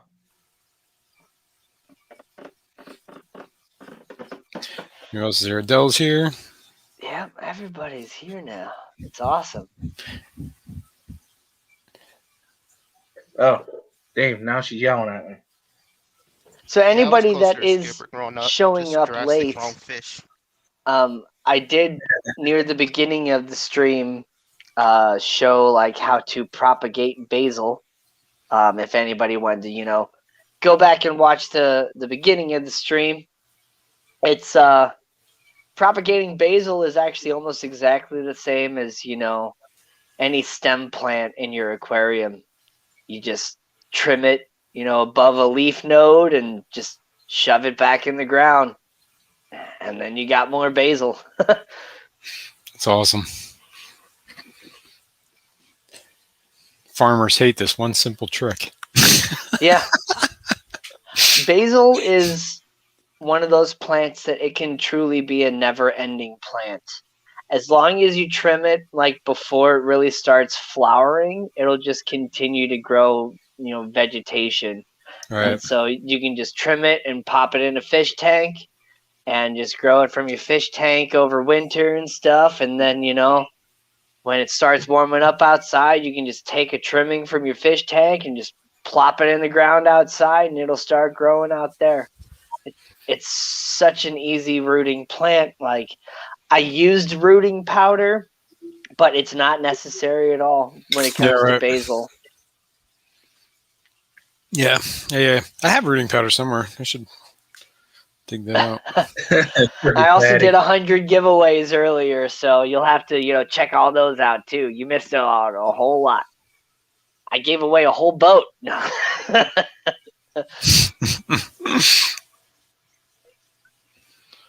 Once in a lifetime trip down the Amazon. Yeah, with Corey from Aquarium Co-op. As your guide. You want to talk about some freaking clickbait? There you go. I'll take the boat. I'll take the boat. Yes, Apparently, Adele, you can grow basil in your fish tank. I'll show you what I got going right now. Now, like I said, you can just take a trimming and plop it right in your fish tank, and that works too. But what you can also do is if you buy one of those starter plants from like a nursery or your Home Depots or whatever, I don't know what you got over there in Australia, but let me flip my camera around. If you buy one of those starter plants, you can just basically break all the dirt off the roots and clean the roots off. And then you can just stick the roots right into the water. I just have it supported by this, piece of wood here that kind of forks off. And I already got new growth coming from the top. So you can grow basil from your fish tanks. You can grow mint from your fish tanks. You can grow a lot of different plants out of your fish tanks. Yes, and they even sell basil at the grocery store. And believe it or not, if you buy that fresh organic basil, that they have in like those little plastic packets and stuff, if you get the real fresh stuff, you can actually just take one of those and stick it right in your fish tank and it'll start rooting. That stuff is fresh enough to where they literally just trimmed it from a plant maybe a couple days earlier, and it'll be totally fine. And yeah, Bold Mama says they have basil growing in their tilapia tanks. Like, That's awesome. You can grow basil anywhere, man.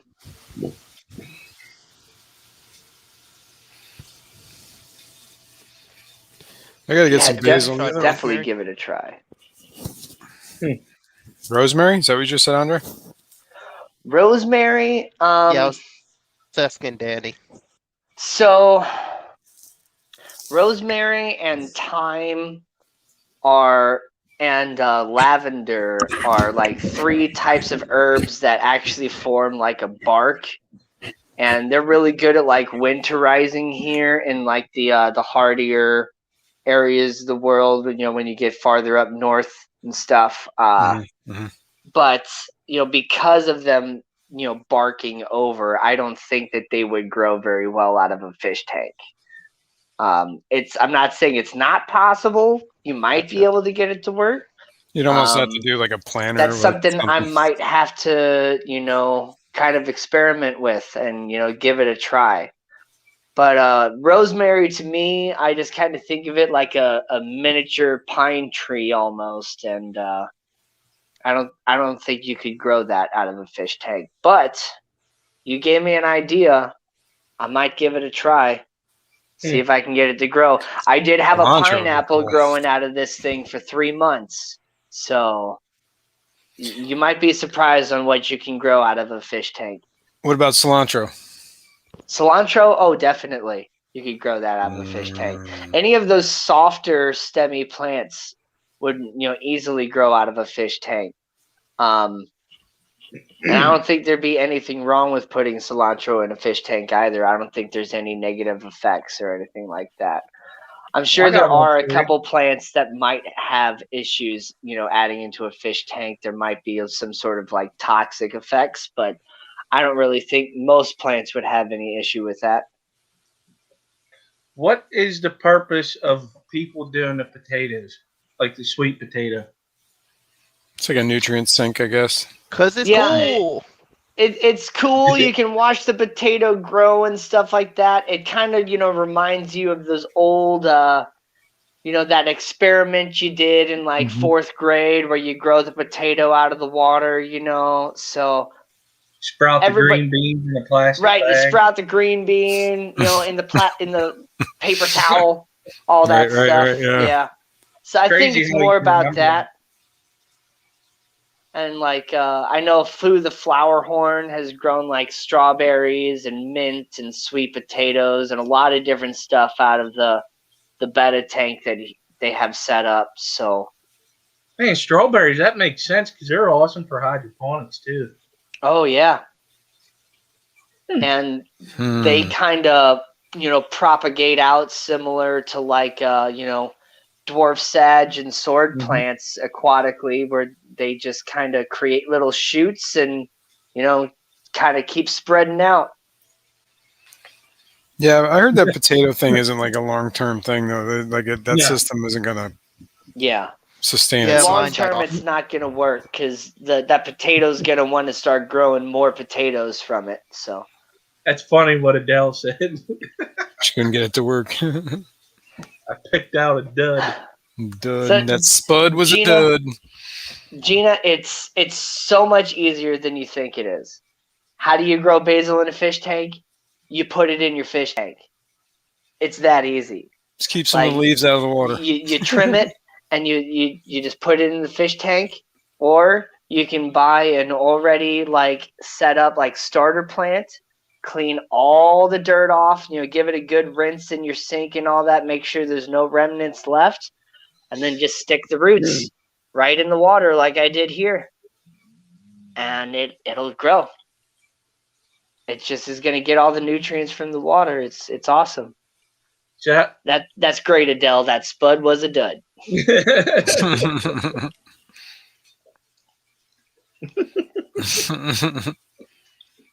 She made a rhyme.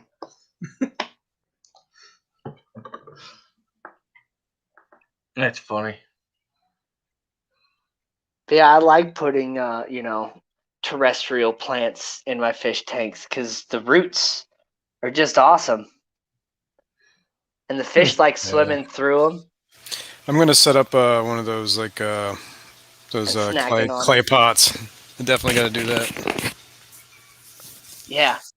Oh, So yeah, that's a pretty great cool. way to get plants to grow in your fish tank too. If you miss that, just use those aquaponic expanded clay leca balls, and use the old pots that you get from your aquatic plants that you buy at your Petco's or your Pet Supplies Pluses or your PetSmarts, whatever, and then just shove the plants in there. And How do you start get them growing. to stay there? What's that hook thing you have? Did you make that yourself? I have some of that wire.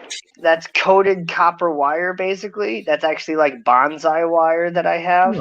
Okay, so you made it. And I got that. And then the pothos over here, that's actually a plant weight that I have wrapped around the piece of wood there, just kind of holding it in place.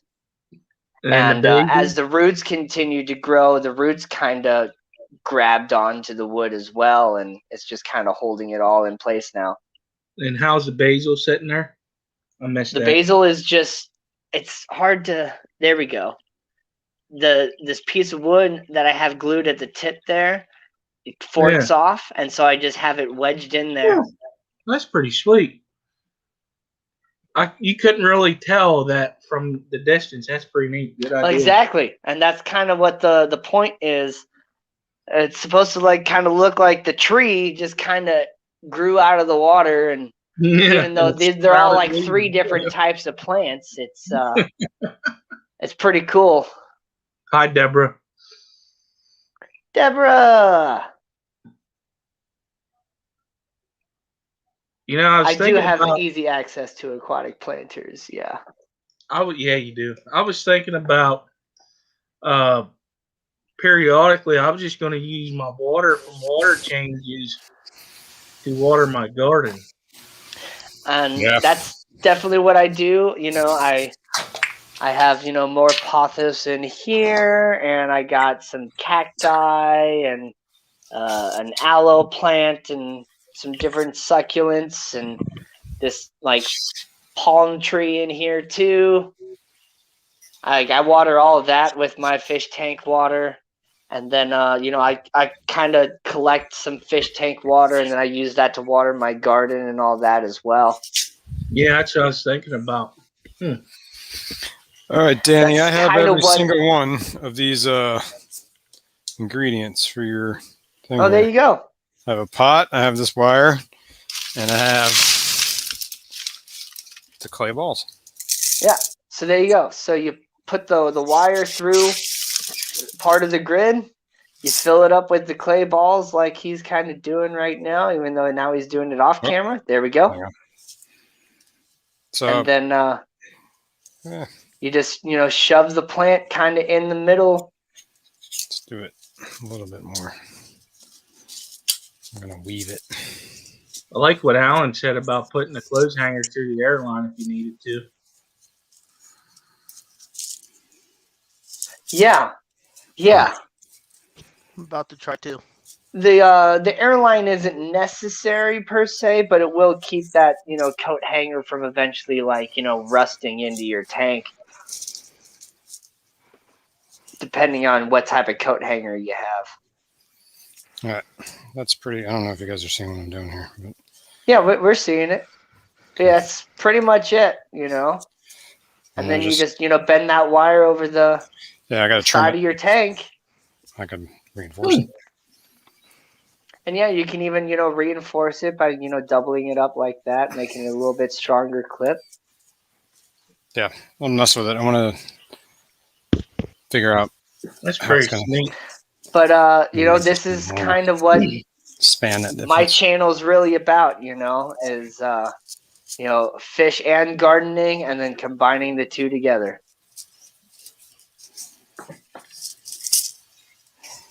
I just realized I got a busy evening. Uh-oh. What do you got going on? 8 o'clock, I'll be with TN Aqua, with his stream. Oh, yeah? Which that's a steady thing now for him. Cool. And then, it's a late night. I'll be with Big Tank Hank tonight. Oh, nice. That's at 11:30 or something like that, isn't it? Yeah. So, that's one method of doing it. What, Jason's doing here with the wire. You can also, literally hook it to your wood that you have in your tank if you want to do that. Or, another method that I have that I showed earlier, but I'll go ahead and show it again since, education. I'm going to rinse this media before I stick it in the tank. I have this here where I just used those plastic command strips and super glued it to the side of this little planter that I have here for my indoor pond, and then just put just kind of hooked the little planter right into the command strips. So now I got, both those growing from my little indoor pond.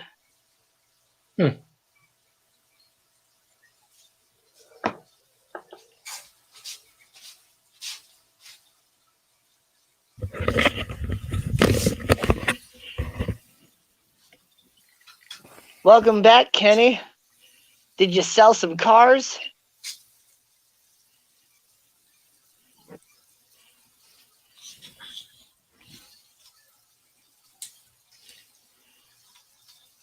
You guys are always hungry, but I like feeding you. Yeah, I'm about to try this as soon as I get my duct tape. It's a leaf. This is a leaf. I was like, oh my God, is that a fish? It's a leaf. I'm going to give the rosemary a shot because that's the one I use the most. Oh, yeah. Keep me updated on how the rosemary works, because I am kind of interested on how those more barky style herbs would work. Well, you said it might become too thick, and granted, I just got these, but it's not as thick as my mint is, stem-wise. And it's not necessarily about the thickness, it's just how it grows. So this is like lavender here, and the fresh growth here that's like soft and bendable might work, but as the plant gets more established and older, it actually gets like hard and like turns with actual bark, so it winterizes and can go through freezing temperatures. And maybe if you grow it out of a fish tank, you can kind of keep it from getting to that stage. But I don't know. I feel like these sorts of plants need more structure versus growing out of water. I just got these from Home Depot like last week. Yeah. So they're still pretty fresh. This is, rosemary right here, and it's, nice and soft. So, you know what? I'm going to take some trimmings from that. And I'm going to shove it out of a fish tank.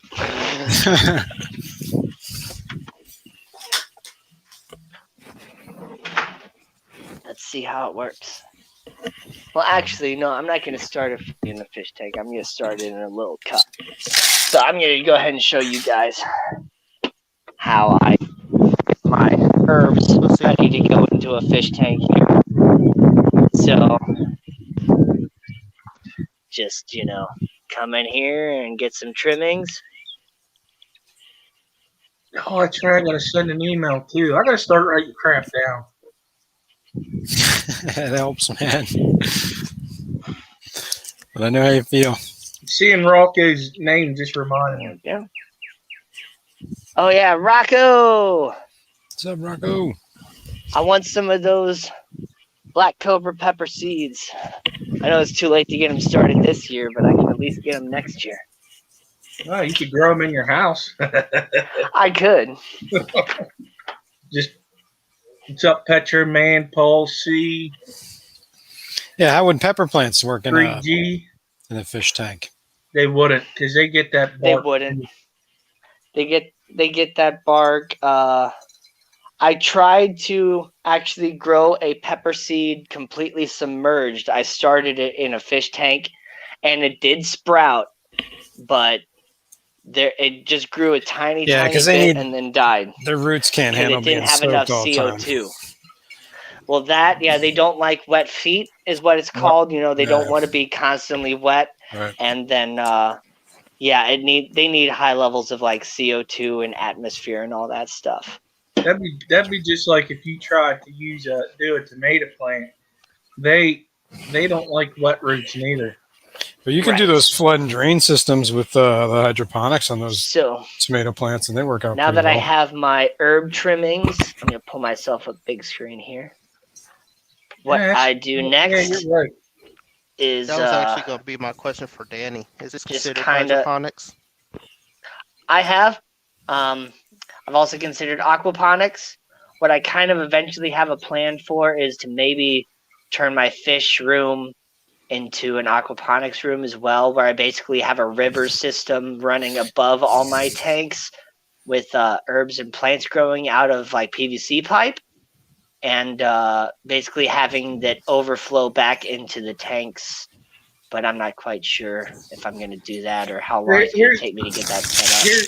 Here's the question. I think what Andre's trying to ask, but I'm just interpreting. So is there a difference between like trying to grow a plant out of your fish tank as opposed to aquaponics or a hydroponic system? Is there a difference? Yeah. Well, yes. And there is a slight difference. The way that I'm doing it with the LECA and stuff is more closely related to how aquaponics works. But, just sticking your plant in a fish tank doesn't necessarily equal the same thing. But basically, you use the LECA balls in the media and you, draw the water out of your tank system, and then it runs, across the roots of the plants, basically. And so the plants always have the source of water, but they're not necessarily sitting in water per se. And that's kind of how that works. So they still get plenty of oxygen. They're not necessarily constantly submerged. So with these herbs, now that I've cleared kind of the base here, I always clear at least one level of the leaves and keep two. That way I have two extra areas where the roots are going to grow from. Now, what I could do is I could dip these guys into that root stimulating hormone that I have. But since I'm going to try to grow these guys out of a fish tank, I don't want to use that. Though I'm not putting them directly into a fish tank, I would rather not use that. So now that I have them trimmed up, what I'm going to do is get a little cup. In this case, I have a little miniature little wine glass thing.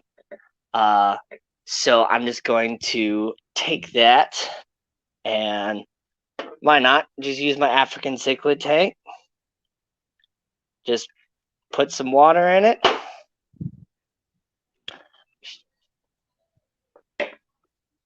Take those little trimmings, just stick them right in there.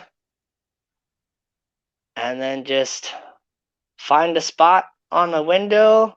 In this case, not my window, because I kind of out of room. So since I'm going to try to grow these out of my fish tank anyway, let me just put it right. No, that's not bright enough there. There we go. It's getting light from that one. Hopefully my cat doesn't knock it over. Though I don't think she's ever jumped up there before. And there you go. So it might be a little bit too far in the water. I'm going to actually... Oh, look at me cross-contaminating. Oh, no. Oh, my. Hey. There we go. So now the parts that are under the water should start to get roots, and the parts that are above should continue to grow. I want to give this probably 2 to 3, if not 4 weeks at least, until I get really nice root growth. And then once I get that really nice root growth where you can see visible stringy roots, that's when it's good to go into a fish tank. That way, because, I always do it this way because, like Mr. Manifesto was having an issue earlier with his fish just kind of biting at the roots, not really allowing the roots to even grow. So if you have semi-established roots, it makes it a lot better. Jess pretty much asked the question, what about in a Plakat tank? So I just summed that up because that's what I think she's asking. Gina kind of said it does kind of depend on the pleco because, I got a green phantom pleco in here, though you can never see him. He hangs out like underneath this rock. He doesn't affect the Java fern. I think all the frog bed on top, I think those roots are actually being eaten by the African cichlids. So, it obviously depends on what type of fish you have. But, I got Betta and a honey gourami and a Siamese algae eater and a bristlenose pleco in here. And they're not doing anything to those roots. At least there's, a whole lot of roots in there to where even if they were to nibble at, some, they're not going to do anything to it. But it also, depends on how well fed your plecos are and stuff too. And most of the time, depending on the size of your tank, like it takes a while for your pleco to get around. Like he'll be over here doing his thing, and gosh, this Anubias has been kind of building up stuff on it for a while, and he finally came over and kind of cleared it off today. So it kind of depends. It really does depend on your pleco, but it looks like, she's looking up at the basil right now, thinking about, how tasty are these roots? Is there anything up there that I want, but or she's looking for a place to lay in it. Maybe, yeah. Either way, like, I'm not worried about it at all. Let the roots establish some, before you actually put it into the tank, and you shouldn't really have anything to worry about.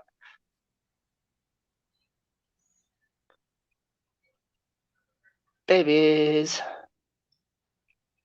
Jason, did I send you an email? No, you haven't, but you did give me your email address. And I was going to email you, and I will. Okay. All right. I gotta get a container for the snails. No, you're fine. I couldn't remember what we. Yeah, I think I just had. Yes, I put my email in the private chat we were in. Yes, that's right. Yeah, I got it. I'm pretty sure I have it. Yep. And I did get Danny's, I think. Yep. Yes, because I can get it on your. Yeah, I think I sent you an email. I did send you an email. I just got a Target email. I have to AFK. Oh, well, you sent me an original email. Yeah. I'm just trying to backtrack my brain here. I know it's scary Sorry if I'm scaring you all right now. Where do you live? I'm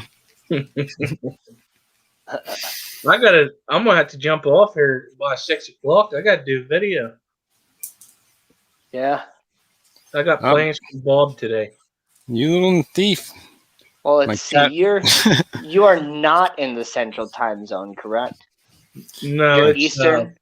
5. Okay, well, I'm going to be done by your 6 o'clock anyway. I plan to stop it in like Oh, about a okay. half hour. So No, that's cool. I was just I saying, keep my streams right around 3 hours most of the time. it just hit me.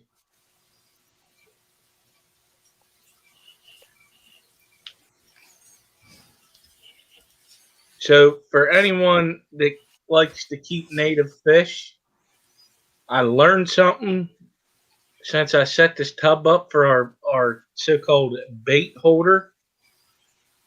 River chubs will jump. Oh, yeah. I have to AFK for a few minutes. I gotta take the dog out real quick. I'll be back. All right. They will jump. Then if you get a lid, don't do what I did and go buy a lid that has the ribs on it, like for the top of the greenhouse. Because listen, man, these things are escape artists. I figured it was because they would jump up and hit it, and then it would be just enough momentum where they just fall right out, like they lifted it up. So I put wood around the edge so my light can still get in there. Oh, I knew nothing about that. And I went back down. Matter of fact, today, and there was one laying on the floor. What it was doing, it was actually making it through the rib and coming right out. This is like, Oh, man. so I stuffed rags in there, clean rags in them ribs, and yeah, it stopped that. I was sitting here. I had a doctor's appointment on the video, and I was setting it up, and I kept hearing it banging in the basement. I'm like, what the heck? I get down, there's them chubs jumping up and headbutting the stinking. And then I saw the fish laying there, and then a couple more coming out. I was able to save them ones. I was like, man, these things are escape artists. First time I ever had to deal with a jumping fish.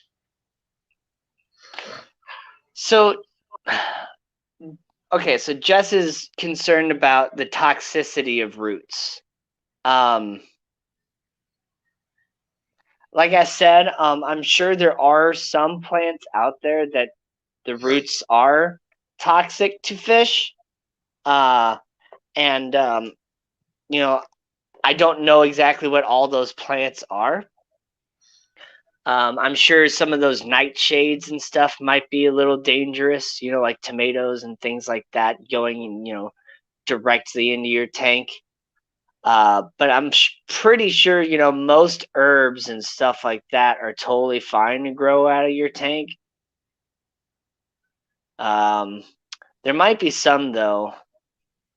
I know, now you got me thinking, about like mints and stuff like that. Now I know there's no issues with mint, but like I know cats can't have like peppermint oil, direct peppermint oil, but like cats chew on mint plants and stuff all the time. Like catnip is technically in the mint family, so not all mint is bad, but I don't know. I think it definitely depends on what type of plant you have, and do your little bit of Google research before you just shove everything into your tank. Like, is this aquarium safe? But I'm pretty sure most herbs are. Do I have a Now I wonder if, she like, hold it? for the mint as an example. Now, if the leaves got in there, I wonder if that would mess it up. I don't know. Because it'd be kind of like a perfume in a way that's on it.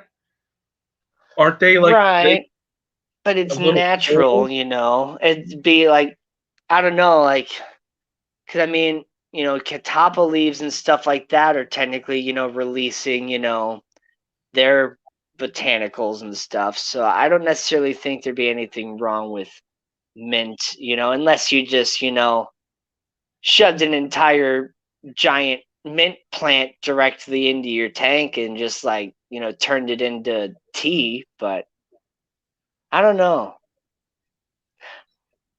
It would kind of make sense that the leaves might be kind of bad if they Yeah. fell directly into the tank.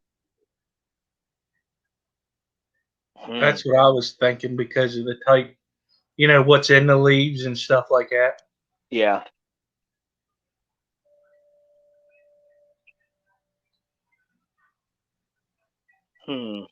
That's a really good question. Damn it, Jess. She just had to stump everybody. Make I know. everybody think. My brain hurts now. Thank you.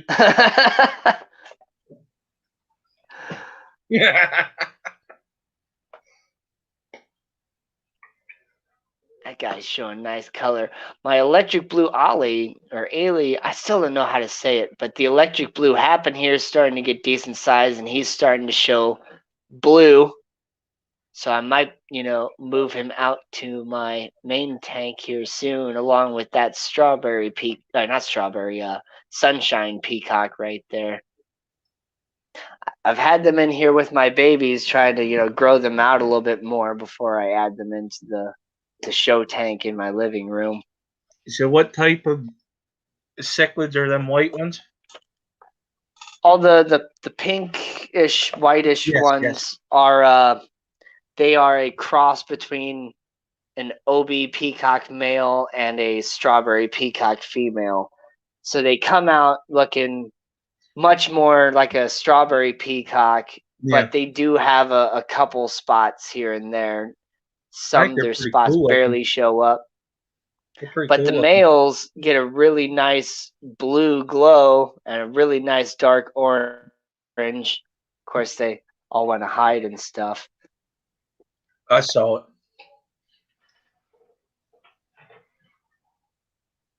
Yeah, that's my first spawn of African cichlids. And then I also have a second spawn in here with the same male and female we got a few of them in here. I'm probably going to move these guys into that, other tank with the bigger guys, because I have a whole nother spawn in here with, these are, full OB. The mom and dad are both OBs. And then same with this spawn that was just released the other day, are full OB. You can even kind of see some spotting and stuff on them already. So I either need a whole nother fish tank or I don't know. It's a good thing you work at a pet store. Yeah, but I can't sell any of my fish there. That's crap. Yeah. We have to go through like authorized vendors and stuff like that. Oh, that's right. I'm sorry. And I could technically abandon my fish at the store, and then I guess they could, turn around and sell them if they really wanted. No, she can't sell them. We can't sell them. So it has to be an adoption thing. Yeah, basically, I could surrender them, and then one of my other coworkers could take them home if they wanted. But that's basically all that, we can do as far as the store goes, is just accept surrendered fish. Can't give you any store credit, can't do anything like that. But there are a couple, places, relatively close to me that I can take them to. So that's going to be nice.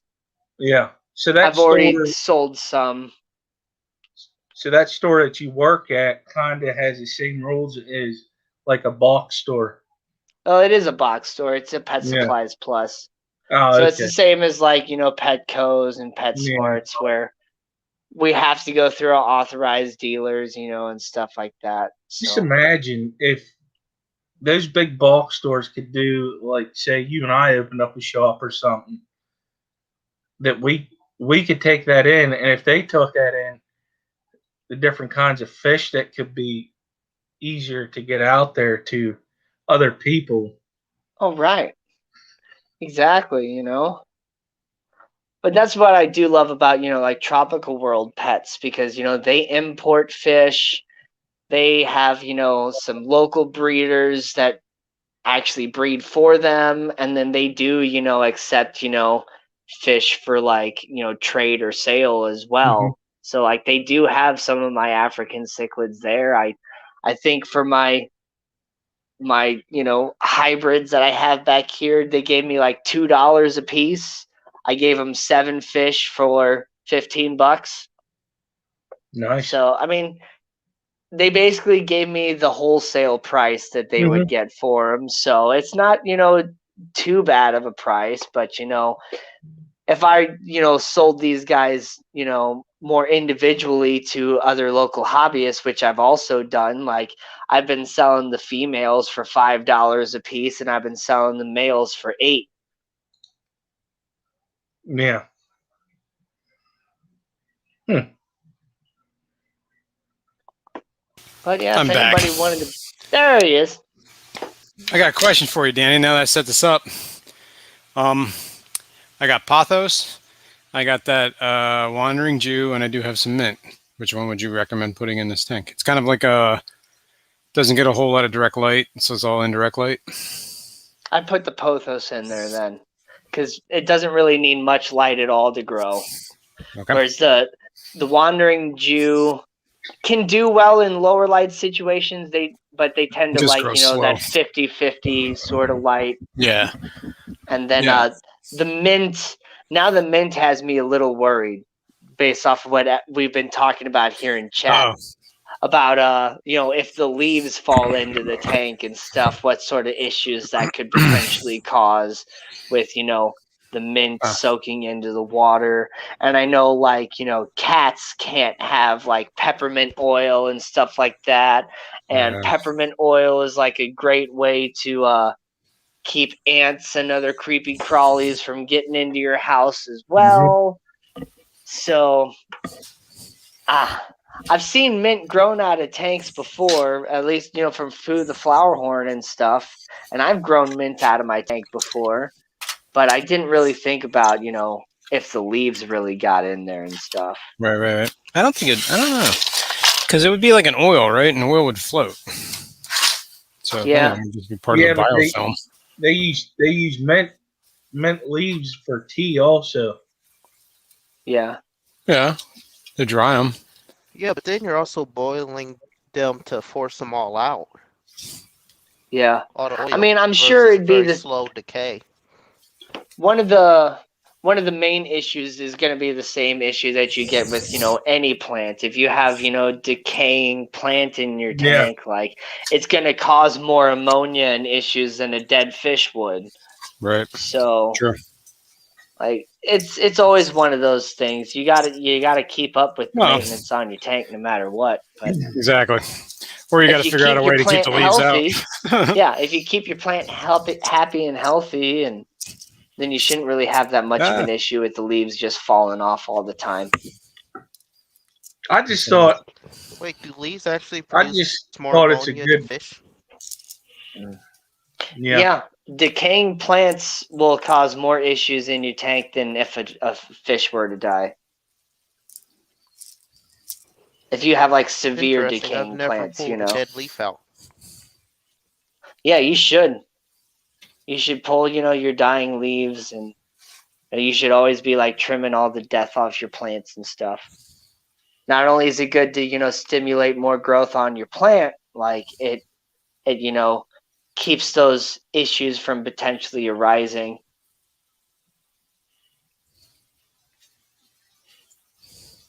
What am I doing? I am going to Skipper. make a spot Petroman in wants back. to know if you're streaming later, Skipper. I'm not myself, but I'll be on 2 different channels later. One will be TN Aqua's. I'm his co-host. Me and Bob's his co-host. And then 11:30, I'm a guest on Big Tank Hank's channel. Big Tank Hank. But I will be streaming Sunday at 6. Yeah, don't want to do that. All right, so let's watch Jason here put his new little pothos into his tank. Try not to destroy anything in the process.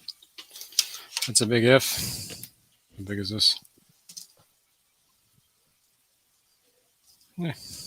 And then pothos is also Bearish. just like really, really good at, sucking out all those excess nitrates and stuff. If you get a nice established pothos in your tank, you almost never have to do a water change related to nitrates. Now, there's other, stuff that builds up. You should still keep up with your water changes here and there, but as far as nitrates go, like most of the tanks that I have, pothos in, like I don't have any nitrates in that tank most of the time. At least, not enough to be any sort of issue. It definitely stays below 40. I'm still breaking the plastic off there. Could probably just trim That it. sweet potato Actually, was the same way. I have a razor blade somewhere. Yeah, sweet potato is really good at the nitrates and stuff.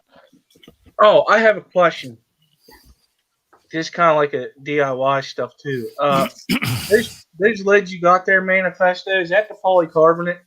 No, they're like the glass, whatever, Versatop lids or whatever the heck they're called. Whatever the ones for the tank. They just have that plastic thing in the back that's like clips on the glass. Oh, okay, yeah.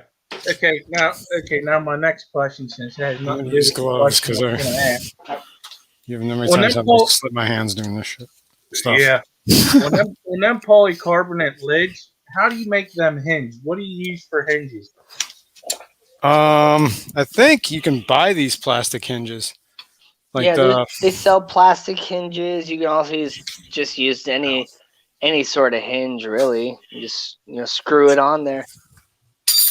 Somebody asked, where do you get those clay beads at? Yeah. I was trying to get to that. You guys were talking about the hinge and stuff. So those clay, the LECA, it's what does that stand for? I bought it as hydrogen premium expanded clay. Yeah, it's like premium expanded clay, but it's hydrogen's like a name, a pretty famous name of it. It stands for something expanded clay. Oh, yeah. Something or other. I don't remember what it stands for off the top of my head now. But you can buy it at like any sort of aquaponics store if you have any of those around you at all. Sometimes you can find them at your Home Depots or your Lowe's, though it's not as easy to find them there. You kind of have to get them there more seasonally, which now would be a great time. Or your greenhouses. Or greenhouses. Sometimes you might be able to find it at your local nurseries. It just kind of depends, but yeah, it's called LECA. It's an expanded clay pebble, and it basically just holds all that beneficial bacteria and stuff, and then that's what feeds your plants. And so like they hold nutrients, they hold the beneficial bacteria. It's kind of similar to that like that clay shrimp substrate that that you can use in your tanks and stuff. Sometimes you really want to get the stuff that's kind of oddly shaped too. You don't want to get the ones that are like perfectly round. At least in my experience, I've found that the perfectly round ones tend to float more. And you don't want them to float because, then like every time your water level rises and stuff, it's going to kind of mess up your plant and all that. You want them to be, stationary and to sink. We all float down here. Yeah, it stands for little clay balls, according to Geek Boy. Little clay balls versus rock wool. Yeah, so it's in the tank, hanging out. Oh, you can cut. Whoops, I'll turn it. I think you can see it. Geek Boy's oddly shaped. Yeah, I think I would choose clay balls over rock wool personally. I would. Though I don't see anything wrong with rock wool necessarily. I just I think rock wool will get a little messy. I think it could get, like, as the plant got bigger. Doesn't rock wool break down too? Yeah, that's what I mean. It would break down in the tank and become like a messy, like whatever, just strings of fibers. That's what I was wondering. I think it will eventually break down, but I think it'd just be a mess. I hate that stuff. I hate rock Yeah. wool. Honestly, I hate rock wool. I hate dealing with it. Ugh. It's such a weird sort of like insulation type feeling to it. Yeah. And it just reminds me of insulation, which I just hate that stuff. And Yeah. I know. I personally, I hate styrofoam. Like, I can't deal with styrofoam. Styrofoam gives me anxiety. Like, I hate it. Oh. Especially whenever you open up a package, right? And you open up a package, you get all that static on you. You cannot get the styrofoam off of you. It just makes those squeaky sounds. Like it literally causes a panic attack. Like I hate styrofoam. I hate it too, bud. Especially whenever you like get like something in a box and it has, it's formed around it. You pull it off and you get that couple flakes that fall off and just stick to you. It drives me nuts. So Andre Ellis, yes and no about the rock wool versus clay. They both are exactly the same. Rock wool and the clay balls start out as inert, but they absorb the nutrients and then are no longer technically, I guess, inert, but they're also still both inert. Like the rock wool and the clay balls themselves don't actually affect the water parameters at all. Mm-hmm. But they absorb the nutrients from the water and hold it and allow the plants to absorb it more directly from their roots versus, some of the plants that struggle absorbing, directly from the water. They need like some form of structure to absorb from, so it's a good substitute for, dirt or any other form of substrate, because it's not going to affect your water parameters. It's just going to hold the nutrients.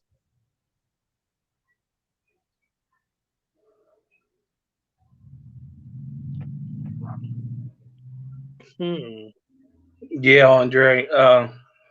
Yeah. Yeah, and that's exactly how the aqua soils work.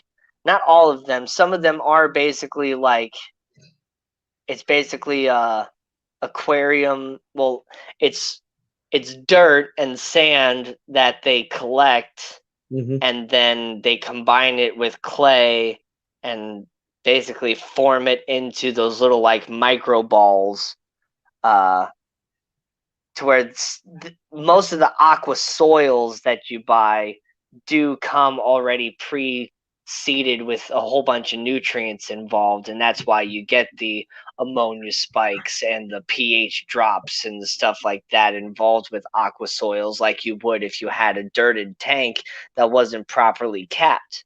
Mm-hmm. But the Eco Complete is basically just crushed black or red lava stone that has like inactive bacteria in it, to where it helps like jumpstart your aquarium cycle for the most part, but it doesn't come like pre-seeded with a whole bunch of nutrients. You have to like seed it yourself with, liquid fertilizers and stuff like that. So what we used to use out here in the farmland is they would bring in clay, like how they would make the ponds out here for farms, is they would bring clay in and they would make the walls and the bottom with that clay, and that's what they used to make ponds out here in the sticks. Interesting. Yeah, we had the farm I worked on, we had a pond we was having a problem with. It was leaking, so we drained it down, and we had the excavator guy, one of the local fellas, and we said we need to fix this leak. We knew where it was, so he would bring clay in, take his loader down in there, and just form it. Yeah, and bring it back up out. We filled it up, and it fixed the leak. Yeah. That's how we make ponds out here before I even knew what a frickin' pond liner was. We were using clay. That's actually the way to do it. Like like in my line of work, we actually use a lot of clay 4-liners for like if you can use a liner or you can use a certain clay. That's basically it. One or the other. We actually have the clay here, and a lot of people on their property, they don't know it. They don't know it until they dig down below the first, 4 feet of soil. There's a lot of clay. Right. Yeah. I actually there's an area here at the Missouri Botanical Gardens or whatever. There's an area inside where you can actually see all the layers of soil in all the different states in the United States, and like the comparison between the black soils of this area versus the red soils over here. And it's crazy, all the different sorts of layers and stuff. But Gina brought up clay beads eventually breaking down. In this case, no. No, because they're fired and expanded through, I think that's what the L part is, that I can't remember what it is, but it's like expanded clay just means it was heated to liquid, or it was heated real, and then it's cooled real quick, so like explodes like popcorn. Kinda. And they kind of simulate what would happen inside a volcano and how you end up getting the perlite from obsidian glass, where it's like volcanically expanded. But so it'd be the same as if they took and made a clay pot and stuck it in an oven and cooked it. Does your clay pot eventually break down? I mean, maybe in a million years, but not over any sort of time that we can record. Yeah. Look at us using Danny instead of Google. Right. I ain't gonna lie, I'm enjoying this stream. I'm glad. This is a really good one. It's been quite educational. Set up a little pothos thing in my tank. We'll see how that goes. Yep. We talked about, putting plants inside your fish tank, expanding clay, aquaponics, propagating terrestrial plants and how it correlates with propagating aquatic plants. It's been a pretty good stream. When you did that, Rosemary, that reminded me of something that I had done to try out with a pepper plant. The pepper plant got broke somehow, and I forget how it was, and I brought it in the house and I put it in a cup of water, and the wife was like, "That ain't gonna work." Oh, but it did. I said, "It's gonna grow roots." No, it's not. All right, I left it in the window for about a month. And I said, "Come here. Now what?" She goes, "Okay, I'm done messing with you." I said, "I've gardened since I was 11 years old. That was my first job." I said, "I was taught the old ways of doing stuff." Man, gardening wasn't my first job per se. I never got paid to do it, but it was my first experience when it came to work. Because we did gardening my entire life. And I grew up on 2-acre property with lots of trees and stuff. So yard work was what I did, when I wasn't, at school or, playing, hockey in the driveway or whatever. Like, me and my dad would go out and, we'd just break up sticks and fill up a trash can and just talk about life. Yep. The easy, I call those the easy days. Thanks, Seth. Yeah. Yeah. I definitely miss the easy days for sure. But I did the same sort of thing with one of my pepper plants a couple years ago. Like a storm hit and like a branch from my neighbor's tree fell and like hit my pepper plant and like broke it in half. And so the one half was like still good in the ground. The other half was just kind of dangling there. So I just like broke it the rest of the way off and just shoved it into the ground. And so the original plant was growing in a pot, and then that one was actually growing into the ground. And the broken off piece grew like 3 times bigger than the other original plant did. And I got gigantic Thai dragon peppers from it that were like, gosh, the size of a Sharpie, if not bigger. Like the full size Sharpie, not those little like regular Sharpies. Like, oh yeah, man, I grow these Thai peppers usually every year, and I get them like they get pretty big like that. Oh yeah, long, like a full like 9 inches long. Yeah, they're pretty long.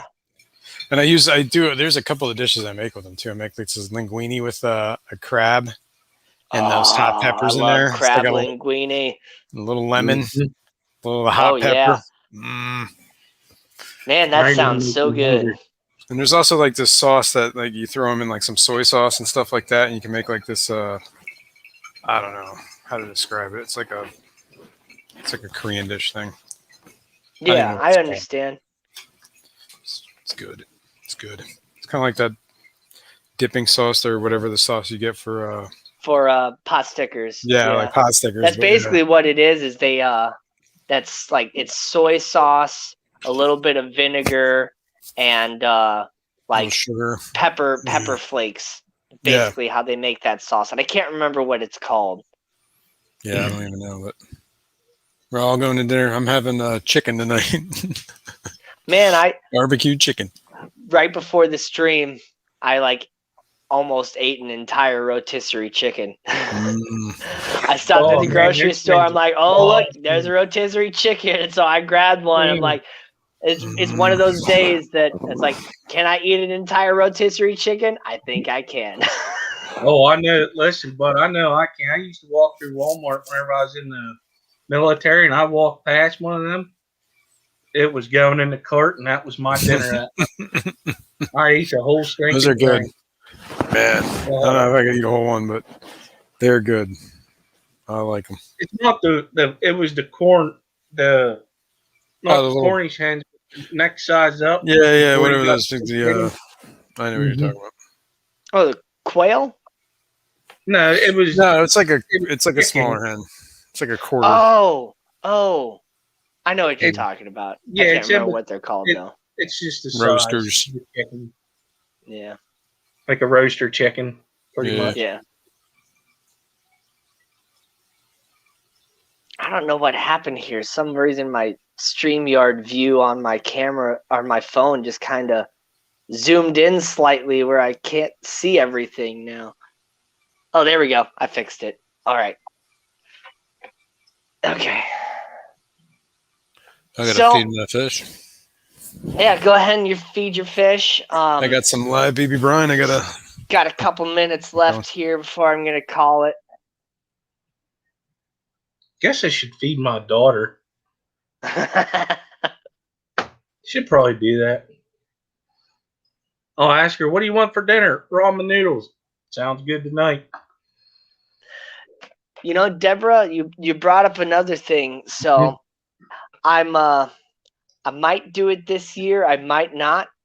I have this idea in mind for what I would call medicinal mead. And basically, you know, taking the ingredients that are involved in a Ricola cough drop, which is basically an herbal tea with a whole bunch of honey in it, and like making a mead from it. I think it'd be quite delicious, you know, and then like, you know, use dandelion root, use a lot of the different stuff, and and you know, ferment it and to, you know, turn it into an alcoholic beverage. And I think it'd be like a great sort of like, you know, tonic, or, you know, like basically like a homemade cough medicine almost, like with a little bit of a calming from the kind of. Oh, maybe not quite like that. Not but quite like it, but a little bit like it, because that's got like that medicinal herb. That's like a little more potent. But yeah, I can see that kind of that like tastes being like like a black cough drop. licorice, where I'm thinking more of like, Yeah, I get it, but I mean similar. a lemon herb, Yeah. Ricola cough drop. Yes. I like Ricola. I also like Jägermeister. I can see the similarities in both. Jägermeister, Oh, Jägermeister was the first like alcohol that I got like seriously messed up on. Oh wow. We were getting ready to. I'll tell this last story before I cut this stream off, because we're at the 3-hour mark now. We're getting ready to go to Iraq. I am 18 years old. And we're all staying in a hotel out in Harrisonville, Missouri, which is out in like just in the outskirts of Kansas City, about 20-30 minutes away from Kansas City. And so I'm hanging out with other people from my unit, and we're just like, well, we're going to be, shipping out over in the next couple days. So, let's all party. And so, we're walking around Walmart and stuff. And, this guy's like, all right, Weshy, I'll buy you whatever you want, I'm like, oh, sweet. So, we're walking through the liquor aisle and stuff. And, I'm just like, what about some Smirnoff Ice? Because, like, I want something that's going to taste good, like, I'm a kid here. And he's like, really? Like, I'm not getting you that girly drink. And so I'm like, all right, man. So you going to buy me a fifth of Jägermeister? He's like, I'll buy you a fifth of Jägermeister. I'm like, all right, then. Buy me a fifth of Jägermeister. I drank like half that bottle of Jägermeister all to myself, and I made a complete fool of myself being an 18-year-old kid hanging out at this hotel, talking to people that I shouldn't have been talking to. Almost got myself like completely messed up with like That's the so command and everything. Like, Too funny, man. it Too was funny. bad. Too funny. That's But great. I definitely remember like going back into my hotel room after everybody told me that I needed to, make myself scarce. And I had to put my foot on the floor to keep the room from spinning, but it didn't help. Oh, that never helps. It never helps. That's when you're in a bad way, man. That's when you're in a bad way. I know how that is, man. I But tell you what, yeah, I love the real way Jaeger. to drink Jägermeister, first of all, is you have to bury it in the snow, right? Mhm. Oh, And you have to yeah. be out in the snow, and you have to be freezing your ass off. Okay, so right there, you've done it. You didn't do any of those things, so You did it you were wrong. bound to fail. Forgot to keep it in the freezer. Yeah, you got to Yeah. keep it frozen. You need to be But- frozen, and Yeah, it'll but warm for you a up. while, like Jaeger was my drink, and then like now I can't drink it at all anymore. Oh yeah, I know how that gets, man. I don't get that at all. A lot of people say that, and I'm I can never see like that. Well, see, I never liked black licorice, but for some reason, like I could get past it with the Jaeger, and I just enjoyed it for some reason. But now it's like it's just like straight black licorice. My taste buds have changed over time, and I can't do it anymore. Oh no, I get that. Yeah, I get that because now I like wine. I never used to, and then my buddy started making it himself, and now he has his own winery, and I drink it. So I get it. Oh yeah, and stuff that's made by other people, more like artisan style is always so much better than what you're gonna Yes. buy at a grocery Mhm. store anyway. But all right. I'm sorry if anybody's been popping in here at the last minute. But it's great to see everybody and hang out. I hope you all learned something today. I know I did. Thanks, Skipper and Jason for hanging out. Thanks, Andre for popping in for a little bit, and thanks to Terry for popping in for a little bit too. Thanks to everybody in chat. Let's go ahead and say, Patrick, Gina, Bull Mama, Alan, Jenny, Adele, Deborah, I remember seeing Chewy and Travis and S and Bruiser and Kenny and so many different people up here in stream. Jeffrey, thanks everybody for hanging out. I'll see y'all later. Have a great day. Have a great night. Thanks for Jason, having me, Danny. Skipper, you want to say anything? Thanks for having me. Thanks everyone in the chat. It's been great. I'll see you guys soon. Yep. Cheers. Thanks everybody for showing up and taking the time to watch us. All right. Check out See you everybody's guys. channels. Have a great one. Bye-bye. Peace.